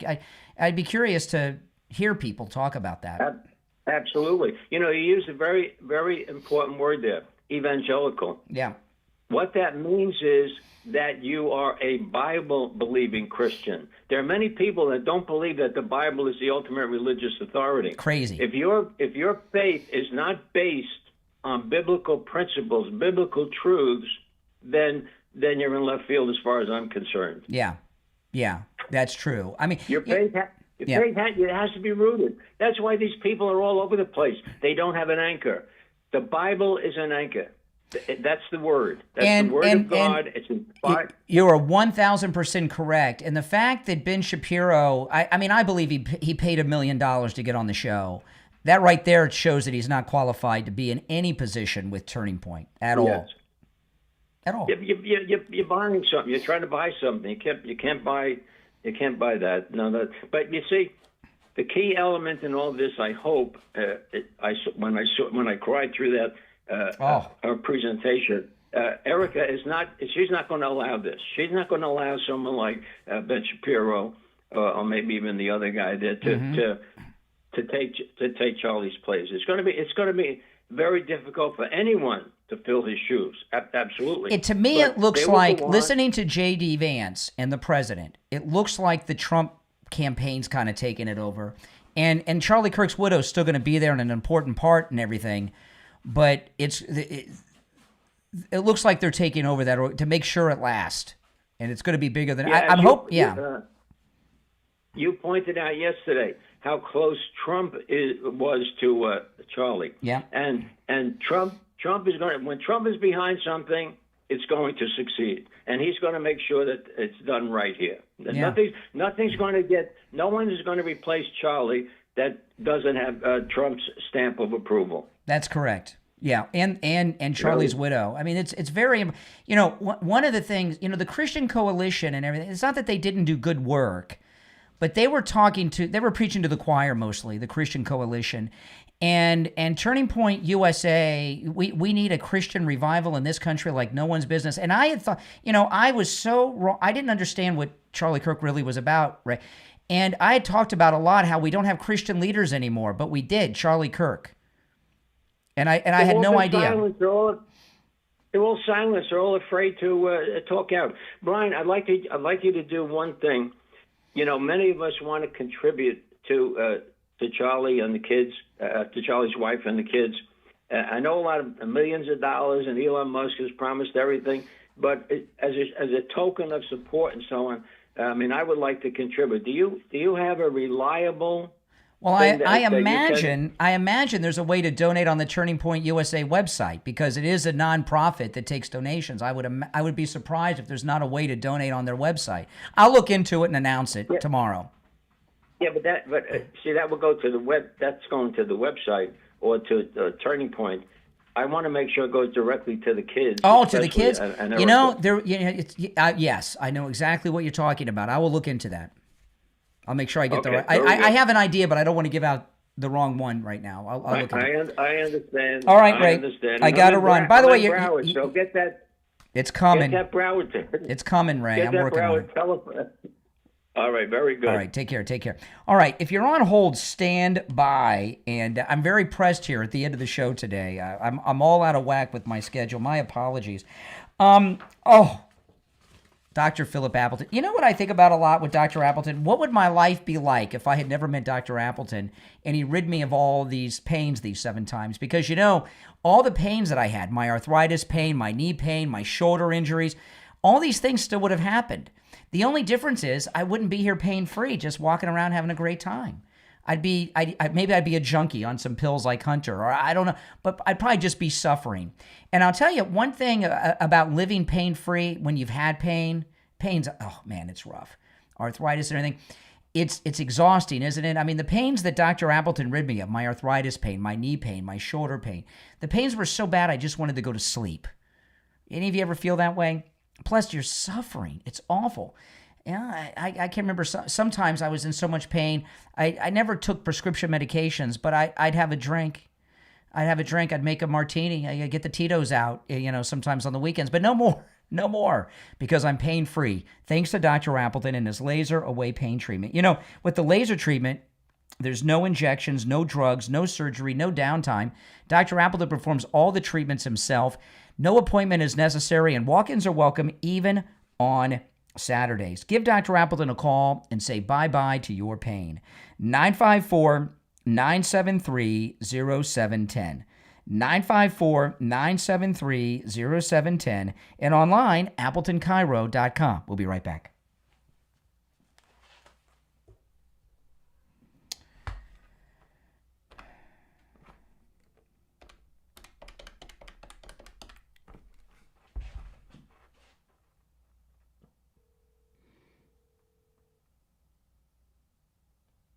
Hey there, hold on.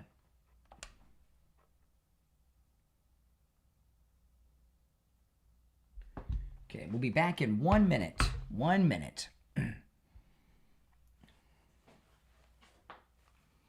right, stand by, guys. If you're new, welcome, and make sure you subscribe. Now, remember, when I end at 9, I'm going to continue for a little bit. So if I don't get to your call or you want to call in and I say goodbye at the top, hang in there because I'm going to do another segment after I sign off the radio, okay?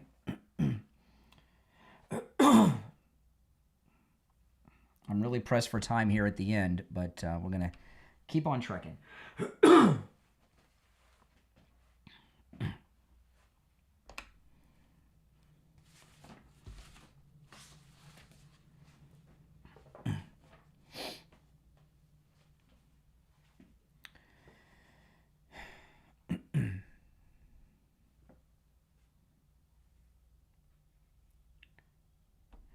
Welcome back, everyone. I'm Brian. You're listening to Florida's longest-running radio show, The Steve Kane Show, and it's time to check in with William Youngerman from the offices of William Youngerman Incorporated with the Morning Gold and Precious Metals Report. William Youngerman, how the metals looking today? Metals giving us a little bit of a pullback after a major rally yesterday, sending gold all the way through $3,700 to $3,703 on the high. Trading in a range of $3,674 to $3,703 the ounce, and ended up $10.40 on the day at $3,688.50 the ounce. So a great day for gold, hitting our target of $3,700 and then pulling back a little bit as might be expected. Silver closed down 12 cents yesterday at $42.50, but we were at one point over $43 for silver. Platinum down $9 yesterday, closing at $13.92, and palladium closed down $6 at $11.81. Overnight, we saw gold trade in a range of $3,659 on the low up to $3,696, and right now we're at $3,675. That's down $13.50. Silver down 75 cents at $41.75 the ounce. And platinum down $30 at $1,362, and palladium down $30 at $11.51. So gold nicely holding well above 3,600. We did get through the 3,700, as I said, and currently at $3,674 an ounce. This is awesome. Now, there must be some pretty exciting times at William Youngerman, because when people, you don't just sell the metals, you buy them. When people come in with their old jewelry and old things made of the metals, and they get that free appraisal, and you tell them because of these prices what it's worth, they must be freaking out sometimes. They are absolutely shocked. I mean, it's just amazing. They bring in little hollow 14-karat gold earrings, and they walk out with hundreds of dollars. They're just amazed. They must be in shock. They must be like, "What?" I mean, they know they're going to get something, but if you got a little tiny bracelet that's made of gold, they must be like, "Holy smokes!" Right? Well, listen, I know it must. Well, that's got to be exciting for you because what you're doing.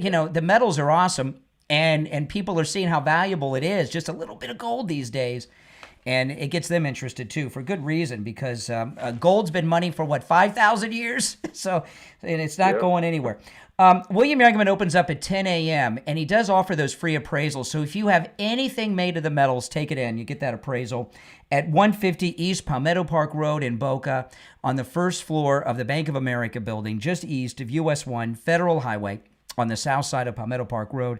You can also call toll-free 1-800-327-5010, 1-800-327-5010, and find both his phone number and address online at williamyoungerman.com. All right, William Youngerman, we'll talk tomorrow. Okay, have a good day. Thank you. All right, take care. All right, back to the phones we go. You're on the air. What's your name? Where are you calling from? Hi, Brian. This is KJ from Oakland Park. Hey, what's up? Wondering if you have a number on the dial yet. Yeah, we do. Everything's all set up, but I'm not allowed to announce it yet. We got a new station that's picking us up there, and we're going to have the biggest signal that we've ever had, and it's killing me that I can't tell you what it is. I was just listening to I was just listening to it this morning. I listen every day. Oh yeah, this is going to be it's a big signal. We're going to have our largest reach we've ever had on this program. And it's killing me. I can't tell you the signal yet. I was driving the signal this morning myself, listening to it. I wish I could tell you. We'll announce it soon. Okay. Now, do you have a date when you can announce it?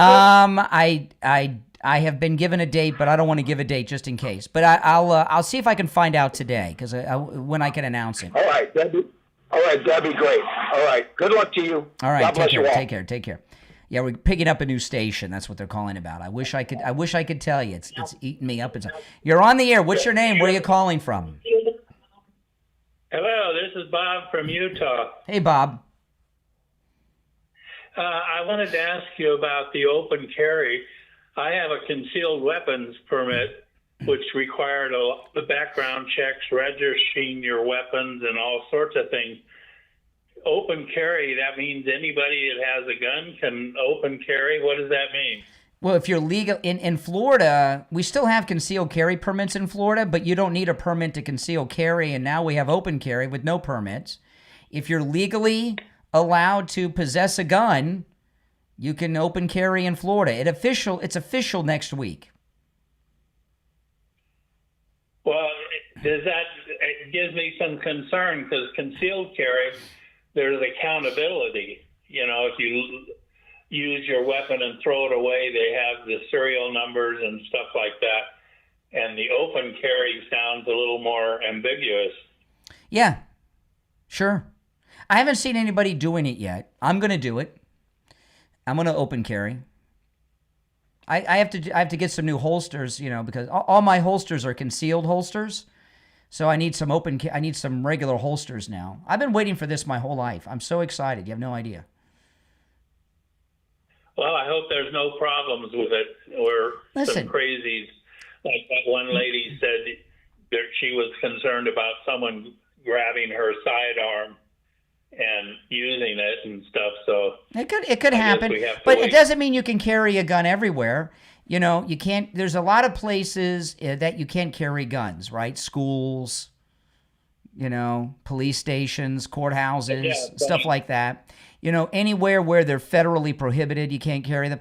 And a private business can say, you can't have guns here. You can't open carry if the private property owner says you can't.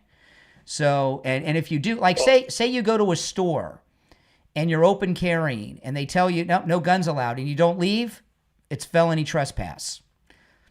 So, you know, there's a lot of restrictions. Well, I hope there's no problems with that open carry. That was just my concern. Listen, let me tell you, I feel very vulnerable. I don't like concealed carry. It's very difficult for me to conceal carry. I mentioned this. If you guys watch me online, I wear T-shirts and Hawaiian shirts all the time because it's hot and humid in Florida.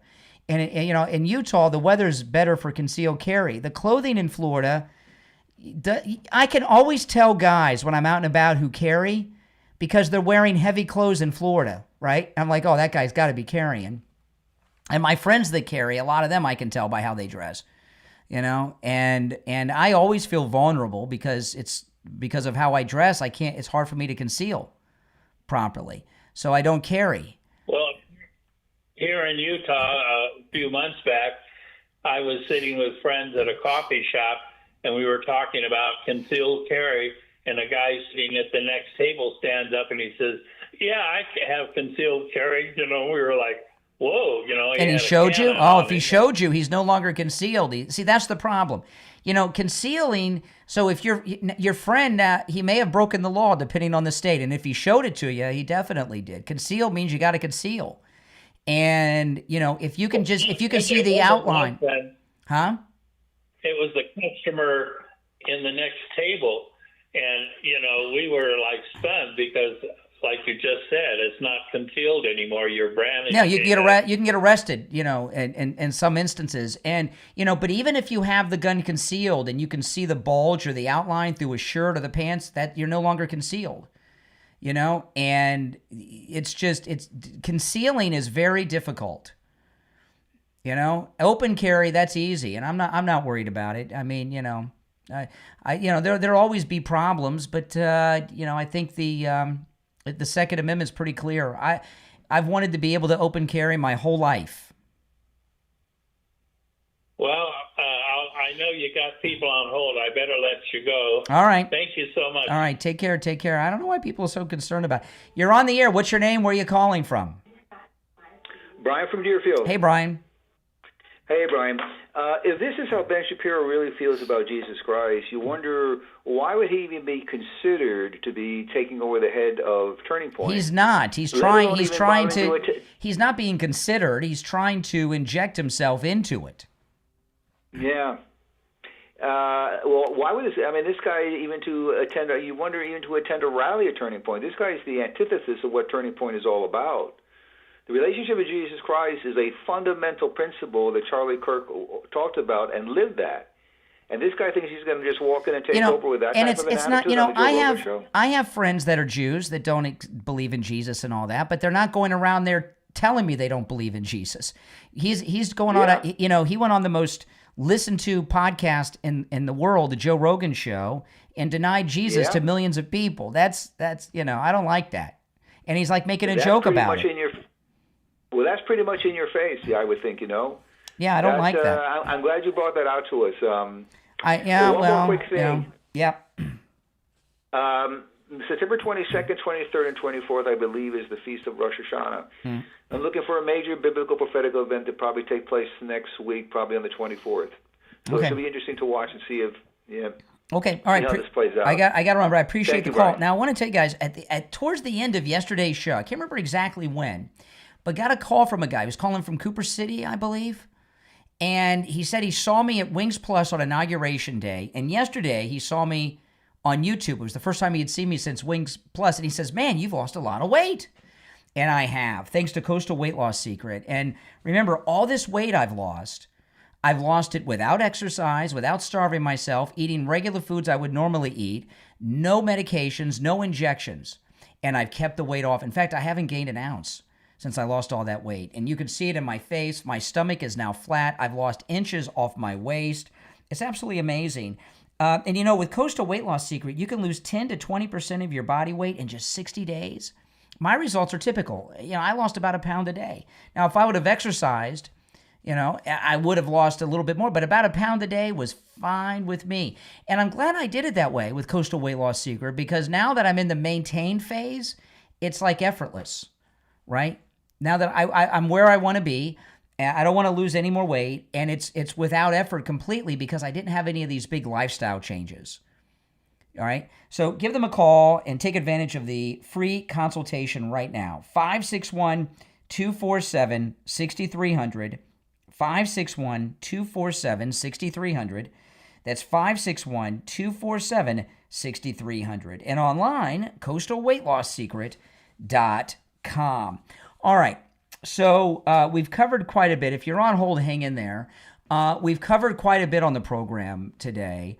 And a week ago today, the assassination happened of Charlie Kirk. Can you believe it's been a week? It's been a rough week. So, my father-in-law, my wife was talking to her dad yesterday. My father-in-law, he's, retired and all. He went to a vigil for Charlie Kirk in the Stewart area. There were like 1,000 people there. I was surprised because that's a tiny town and it's an older crowd.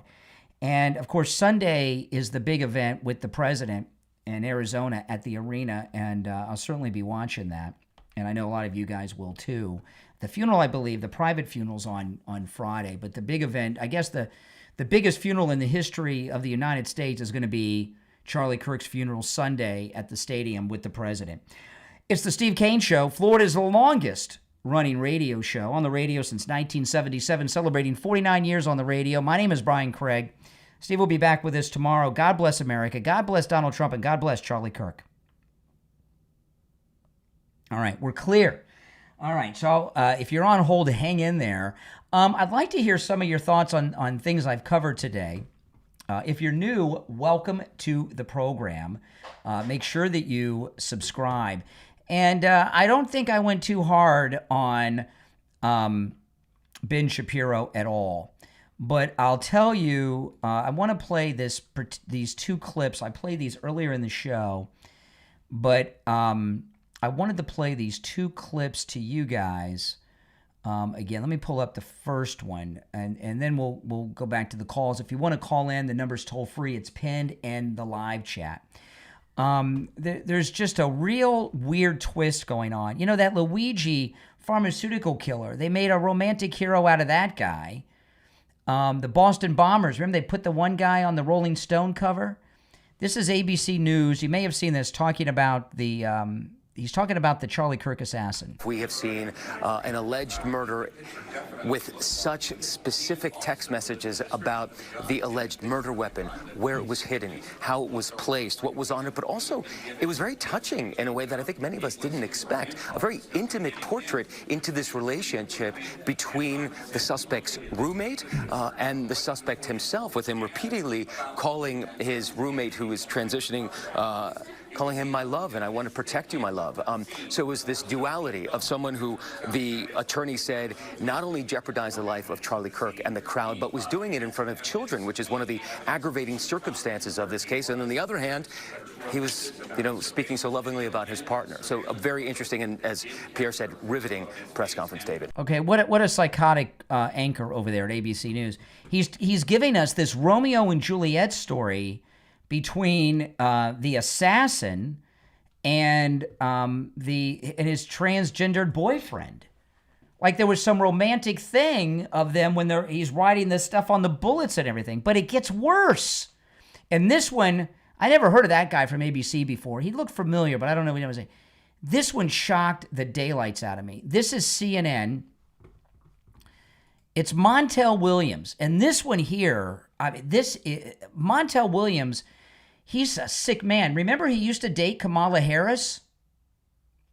Remember that? Maybe he's trying to hook up with her again. They talk that her marriage is on the rocks. I don't know.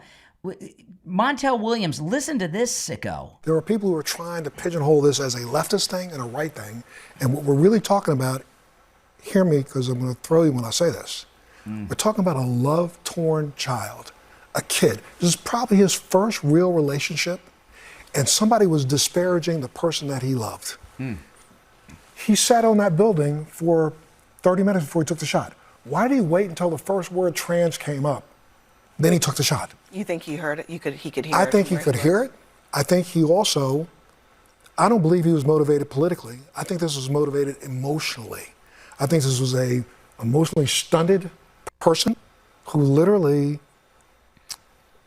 when I say it this way, just hear me, tried to defend his significant other, not trying to defend some ideology. There are people. Wow. So, I mean, this is nuts. Montel Williams is going along with this love story thing, and there at the end, he's calling it an honorable defensive action, that the assassin was protecting his transitioning boyfriend from Charlie Kirk. And he smiled when he said it at the end. What the freak is going on with these lunatics? All right, I'll go to the phones. Our number is toll-free and pinned in the live chat, 1-888-465-2631, 888-465-2631. You're on the air. What's your name? Where are you calling from? Good morning, Brian. It's JJ from Mass. Hey, JJ. What's up? Well, listen, if I talk over you a little bit, Brian, it's because I can barely hear you. But, okay, I can hear. Well, let me try this. Hold on a second. Hold on. Let's try this. Okay, is this better? Can you hear me better now? Good Lord, that's literally, you just went from 1% to 100% better. Great. Yeah, whatever you did there, perfection. So, good Lord, Montel Williams. I want to tie a couple things in here, Brian, to the Never Trumper Steve call from yesterday when he wanted to, who is they? Mm-hmm. Well, who they is? They is this ABC reporter, this Gutman guy, who talks about the killer's texts and how they were touching. Cosplay psycho touching. Yeah. That guy, and then you got Montel Williams. Just this analysis of this fantasy land. I had to mute that when I listened to it this time, Brian. But during the show, I had to mute it because it was. I'm Montel. What the hell happened to you? That was crazy. His analysis. I was in shock. In fact, I think his is sicker than the guy from ABC News. Yeah, exactly. They're both in this Alice. What Montel did was describe it as something honorable because he was protecting his lover. Yes, it's Alex in Wonderland. It's not Alice. These guys are like everything. They have been spun up. The Democrats have basically created a place of Neverland where nothing good exists. Everything is backwards, and if it's good, if it's in the Bible, it's wrong. And there's a lot of ways to say things, but Ben Shapiro, for instance, he was talking about it. There's no way in hell. I don't well, he's aggravating. He's not, he just doesn't have good, he's intelligent, he's good at debating, but he's good at debating he's just not likable. I guess. I don't believe that he's good at debating. I've seen him debate. He was on the BBC. He got his ass kicked and walked off a live interview. He debates. Right. He's good at debating children. I need to correct. Yes, I think I've seen him get smoked a few times. But what I should say is that he is good at pointing out the simplicities of good and evil in the college crowd, and I think that to me, it was important that took place. But there's just a lot of different ways to say things. Like we had the guy on the other day on the show over the weekend, your vibe attracts your tribe, and that to me, that's catchy, it's new, it's fresh, it's like saying, birds of a feather flock together.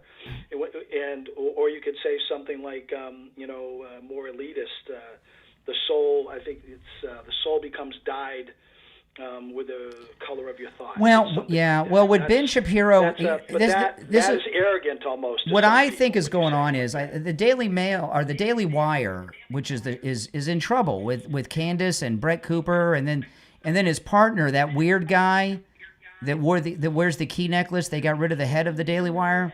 This is what this is none of us know any of this for sure, but this is my professional opinion working in this business. Ben Shapiro, and Mark Dice has talked about this too, not just me.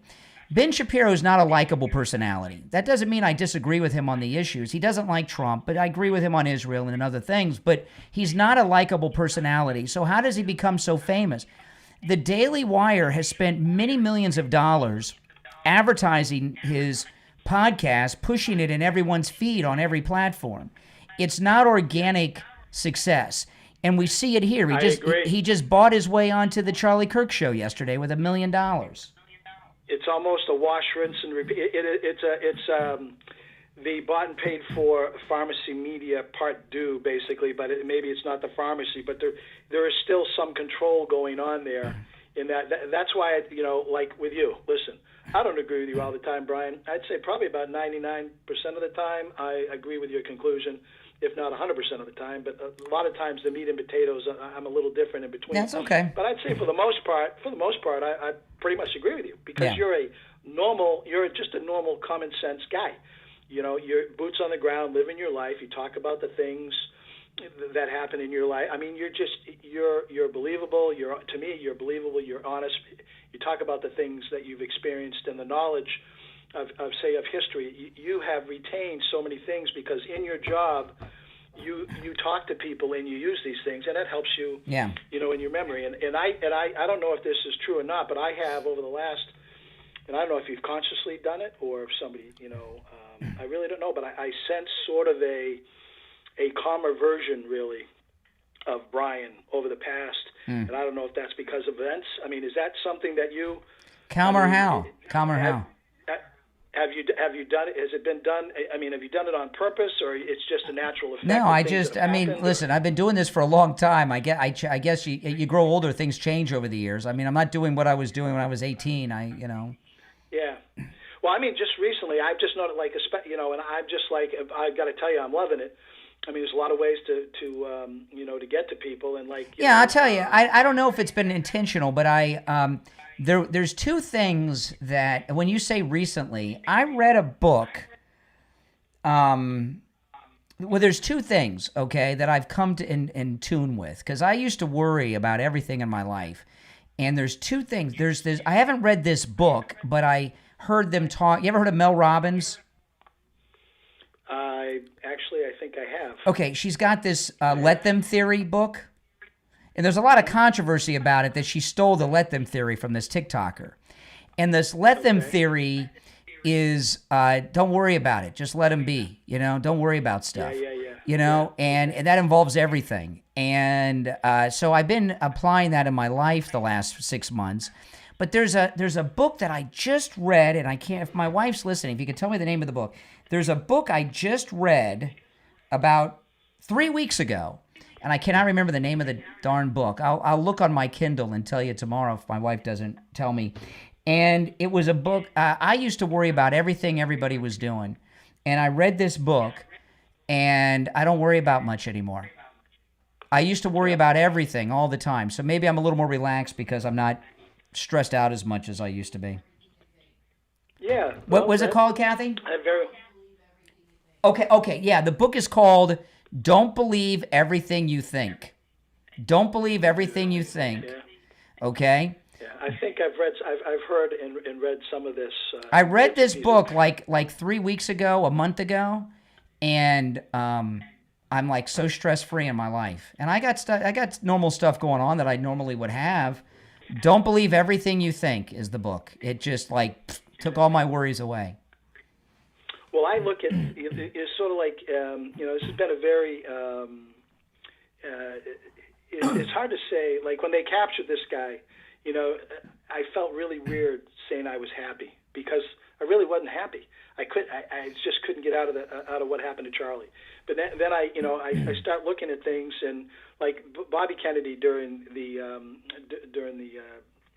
service the other day for Charlie, he talked about his niece going off to college, and they saw I think they saw that she had put a Bible in her suitcase, and they asked her why. Yeah. And she said because she wanted to live like Charlie Kirk, and I just that brought some water to the eyes. Yeah. And and it's so important that he planted the seed in so many of these kids, the seed of God, the seed of hope, the seed of truth. And because without that getting in there, Brian, the evil, you're an easy target for evil if you don't, if somebody else, they plant the seed. So that gave me a lot of help, and it's sort of like Never Trump or Steve the other day when he called in to circle back and finish this off. Well, I'm not going to say he infuriated me, but it was just like same old. Well, you know what pissed me off about Never Trump or Steve? I'll tell you this. He waited till he thought enough time had passed till he could start saying negative things about Charlie Kirk, and he figured 3 or 4 days was enough. It's okay, time's passed, and that's kind of a scummy way to be, I think. I didn't appreciate that. Yeah, I remember you saying that. Saying that, and I mean, I look at him as somebody that is. I listen to the way that he speaks. This is not a stupid guy. He's not dumb. He's not one of these idiot kids that calls up. He's definitely not Renee or he's not these other people that call up, but he is. But he shouldn't be. There's my problem is that he's intelligent enough to know better, and like the they argument was just flipping me out. And I'm like, listen, the reason why Charlie was so successful, the reason why you don't bring people together by lying to them. Mm-hmm. Charlie brought people together. Through the truth. Truth kills the lies and kindness kills the evil. Yep. And if you get rid of the lies and the evil, everybody unifies, and that's what he did. That's right. He's not gone.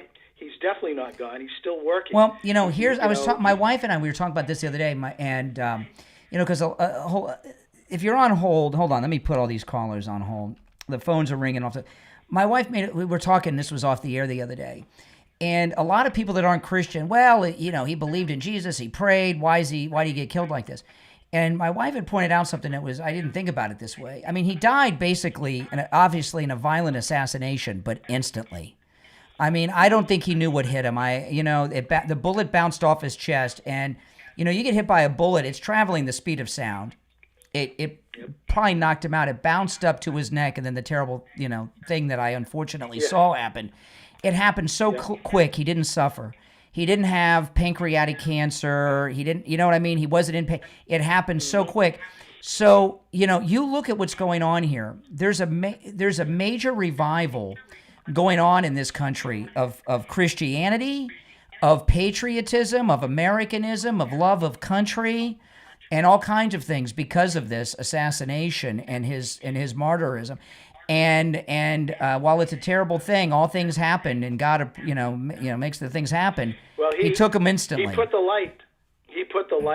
Charlie put the light on the darkness, and it worked. God works, and I look at him like he didn't, he's not Jesus, and he didn't have the 12 apostles, but he has an army of people out there right now that are spreading the word. So many stories of people, they've gone back to church, or they've, the story of the niece of Bobby. You know who he reminds me of? You know who he reminds me of? And I'm so bad with the names. I'm not remembering much, but hey, after being on the air for 4 hours, me too. Me too, Brian. I forget a lot of this new saint, the first millennial saint that they just canonized. He was a teenager in Rome. You know what I'm talking about? I do. This young guy. I mean, you hear his life. It's amazing, right? And Charlie Kirk really, I had no idea till after he was gone how much of what he did was about Christianity. I had no idea. And I was talking to Ray earlier. I don't think anybody knew, Brian, quite honestly. I don't think anybody realized the reach that he had. I knew he was reaching people, but this is amazing. I'm wondering, we know that he turned an entire generation into conservative Republicans, but how many of them did he bring to Jesus at the same time? I'd like to know, and I bet you a whole bunch. And we didn't even realize. I agree. He did. I mean, to me, it was... It's just an amazing. It's an amazing. Well, listen, I'm gonna move. I got a lot of people on hold, but appreciate the call. All right, take care. Now, that weirdo ABC reporter that said that stupid stuff yesterday, he has apologized, and he posted online. This is the ABC reporter that was talking about the love story as the assassin was writing the stuff on the bullets. He said, yesterday I tried to underscore the jarring contrast between this cold-blooded assassination of Charlie Kirk, a man who dedicated his life to public dialogue, and the personal disturbing text read aloud by the Utah County attorney at the press conference. I deeply regret that my words did not make that clear. But let there be zero doubt here, I unequivocally condemn this horrific crime and the pain it caused Charlie Kirk's family, those who were forced to witness it at UVU, and the millions of people that he inspired. Okay, so he took it back and apologized. I give the guy a break. Admitted he was wrong. Now, Montel Williams, I'm waiting for him. All right? Let's go. You're on the air. What's your name? Where are you calling from? Hi there. This is John in Kansas City. Yes, John. I've got a comment about Ben Shapiro and what a phony he is. I don't know if you noticed this, but on Ash Wednesday, he was going. I don't subscribe to any of his channels or anything, but he does pieces on. I think it's Real American Voice. But later that evening, he was going on TV and had a great big huge cross painted on his forehead, like that paint that those football players put under their eyes. You mean I didn't see that. Ben Shapiro had a cross on his forehead? I don't know about that. Yeah, I'd have to see that. If you're Catholic, I know you are. If you've ever had that sacrament, by the time you get home, that smudge is mostly worn off, and it looked like that stuff those football players use. And I'm like, that's phony. That's not from a priest. I'll look it up. I'll look it up. When was this? It was on Ash Wednesday. Okay, I'll check it out. Appreciate the heads up. I'll take a look. And I want to tell you guys, obviously I've expanded my show and the content. The morning show is 4 hours long now. And not only is the morning show 4 hours long, I start early. Today I started about 5:15, 45 minutes for the radio show. But if you notice, not only did I expand the show another hour, I'm continuing the show during the commercial breaks, right? When we're in break on the radio, I'm continuing the show, taking calls, continuing the show. Also, I've added my afternoon show, right? Live show, taking calls here. All of that is brought to you by Mike Lindell and MyPillow, okay? And so go to MyPillow.com, use my promo code Kane at checkout, Kane, and take advantage of the great deals. You can use my promo code on all the specials at MyPillow.com. But all this expansion of my content is brought to you by Mike Lindell at MyPillow. So go to MyPillow.com and let him know, okay, that the money's well spent and that you're supporting him by your support of me by using my promo code Kane at checkout. And right now, MyPillow's having the 3-in-1 sale. The MyPillow bed sheets, just $29.88. That's any size, any color, even the kings. They're regularly $119.98. Right now, just $29.98 with my promo code Kane at checkout. The MyPillow 6-piece towel sets are back in stock. They were out of stock for a while. They are back in. You can get those for just $39.98 with my promo code Kane. And for the first time ever, the premium edition MyPillow that has the Giza cotton cover on it, the queen size, just $17.98. The king, just $19.98. Plus, the free shipping offer is in place. All this is with my promo code Kane at checkout, Kane at mypillow.com. So your support of the program and your support of MyPillow is greatly appreciated and allows me to expand as much as I have. Okay, so even though I've added another hour to the length of the show in the morning, since I continue it during the commercial breaks on the radio, I don't know, maybe that's another 2 hours you're getting every morning of content on top of the afternoon show. So guys, thanks so much. If you're new to the program, my name is Brian Craig. This is where MAGA comes to talk. If you're new, subscribe. And if you guys could take the show and share it on your social media with your friends. You know, I don't have $1 million to donate to get interviewed on nationally watched television shows and radio shows and podcasts. My marketing team are you good people in this audience. So please subscribe, like the video, and share with your friends on your social media and tell them about me and get them over here watching, all right? Thanks. Take care, everyone. I'll see you later on the afternoon show. I'm Brian. Thanks for watching. Take care.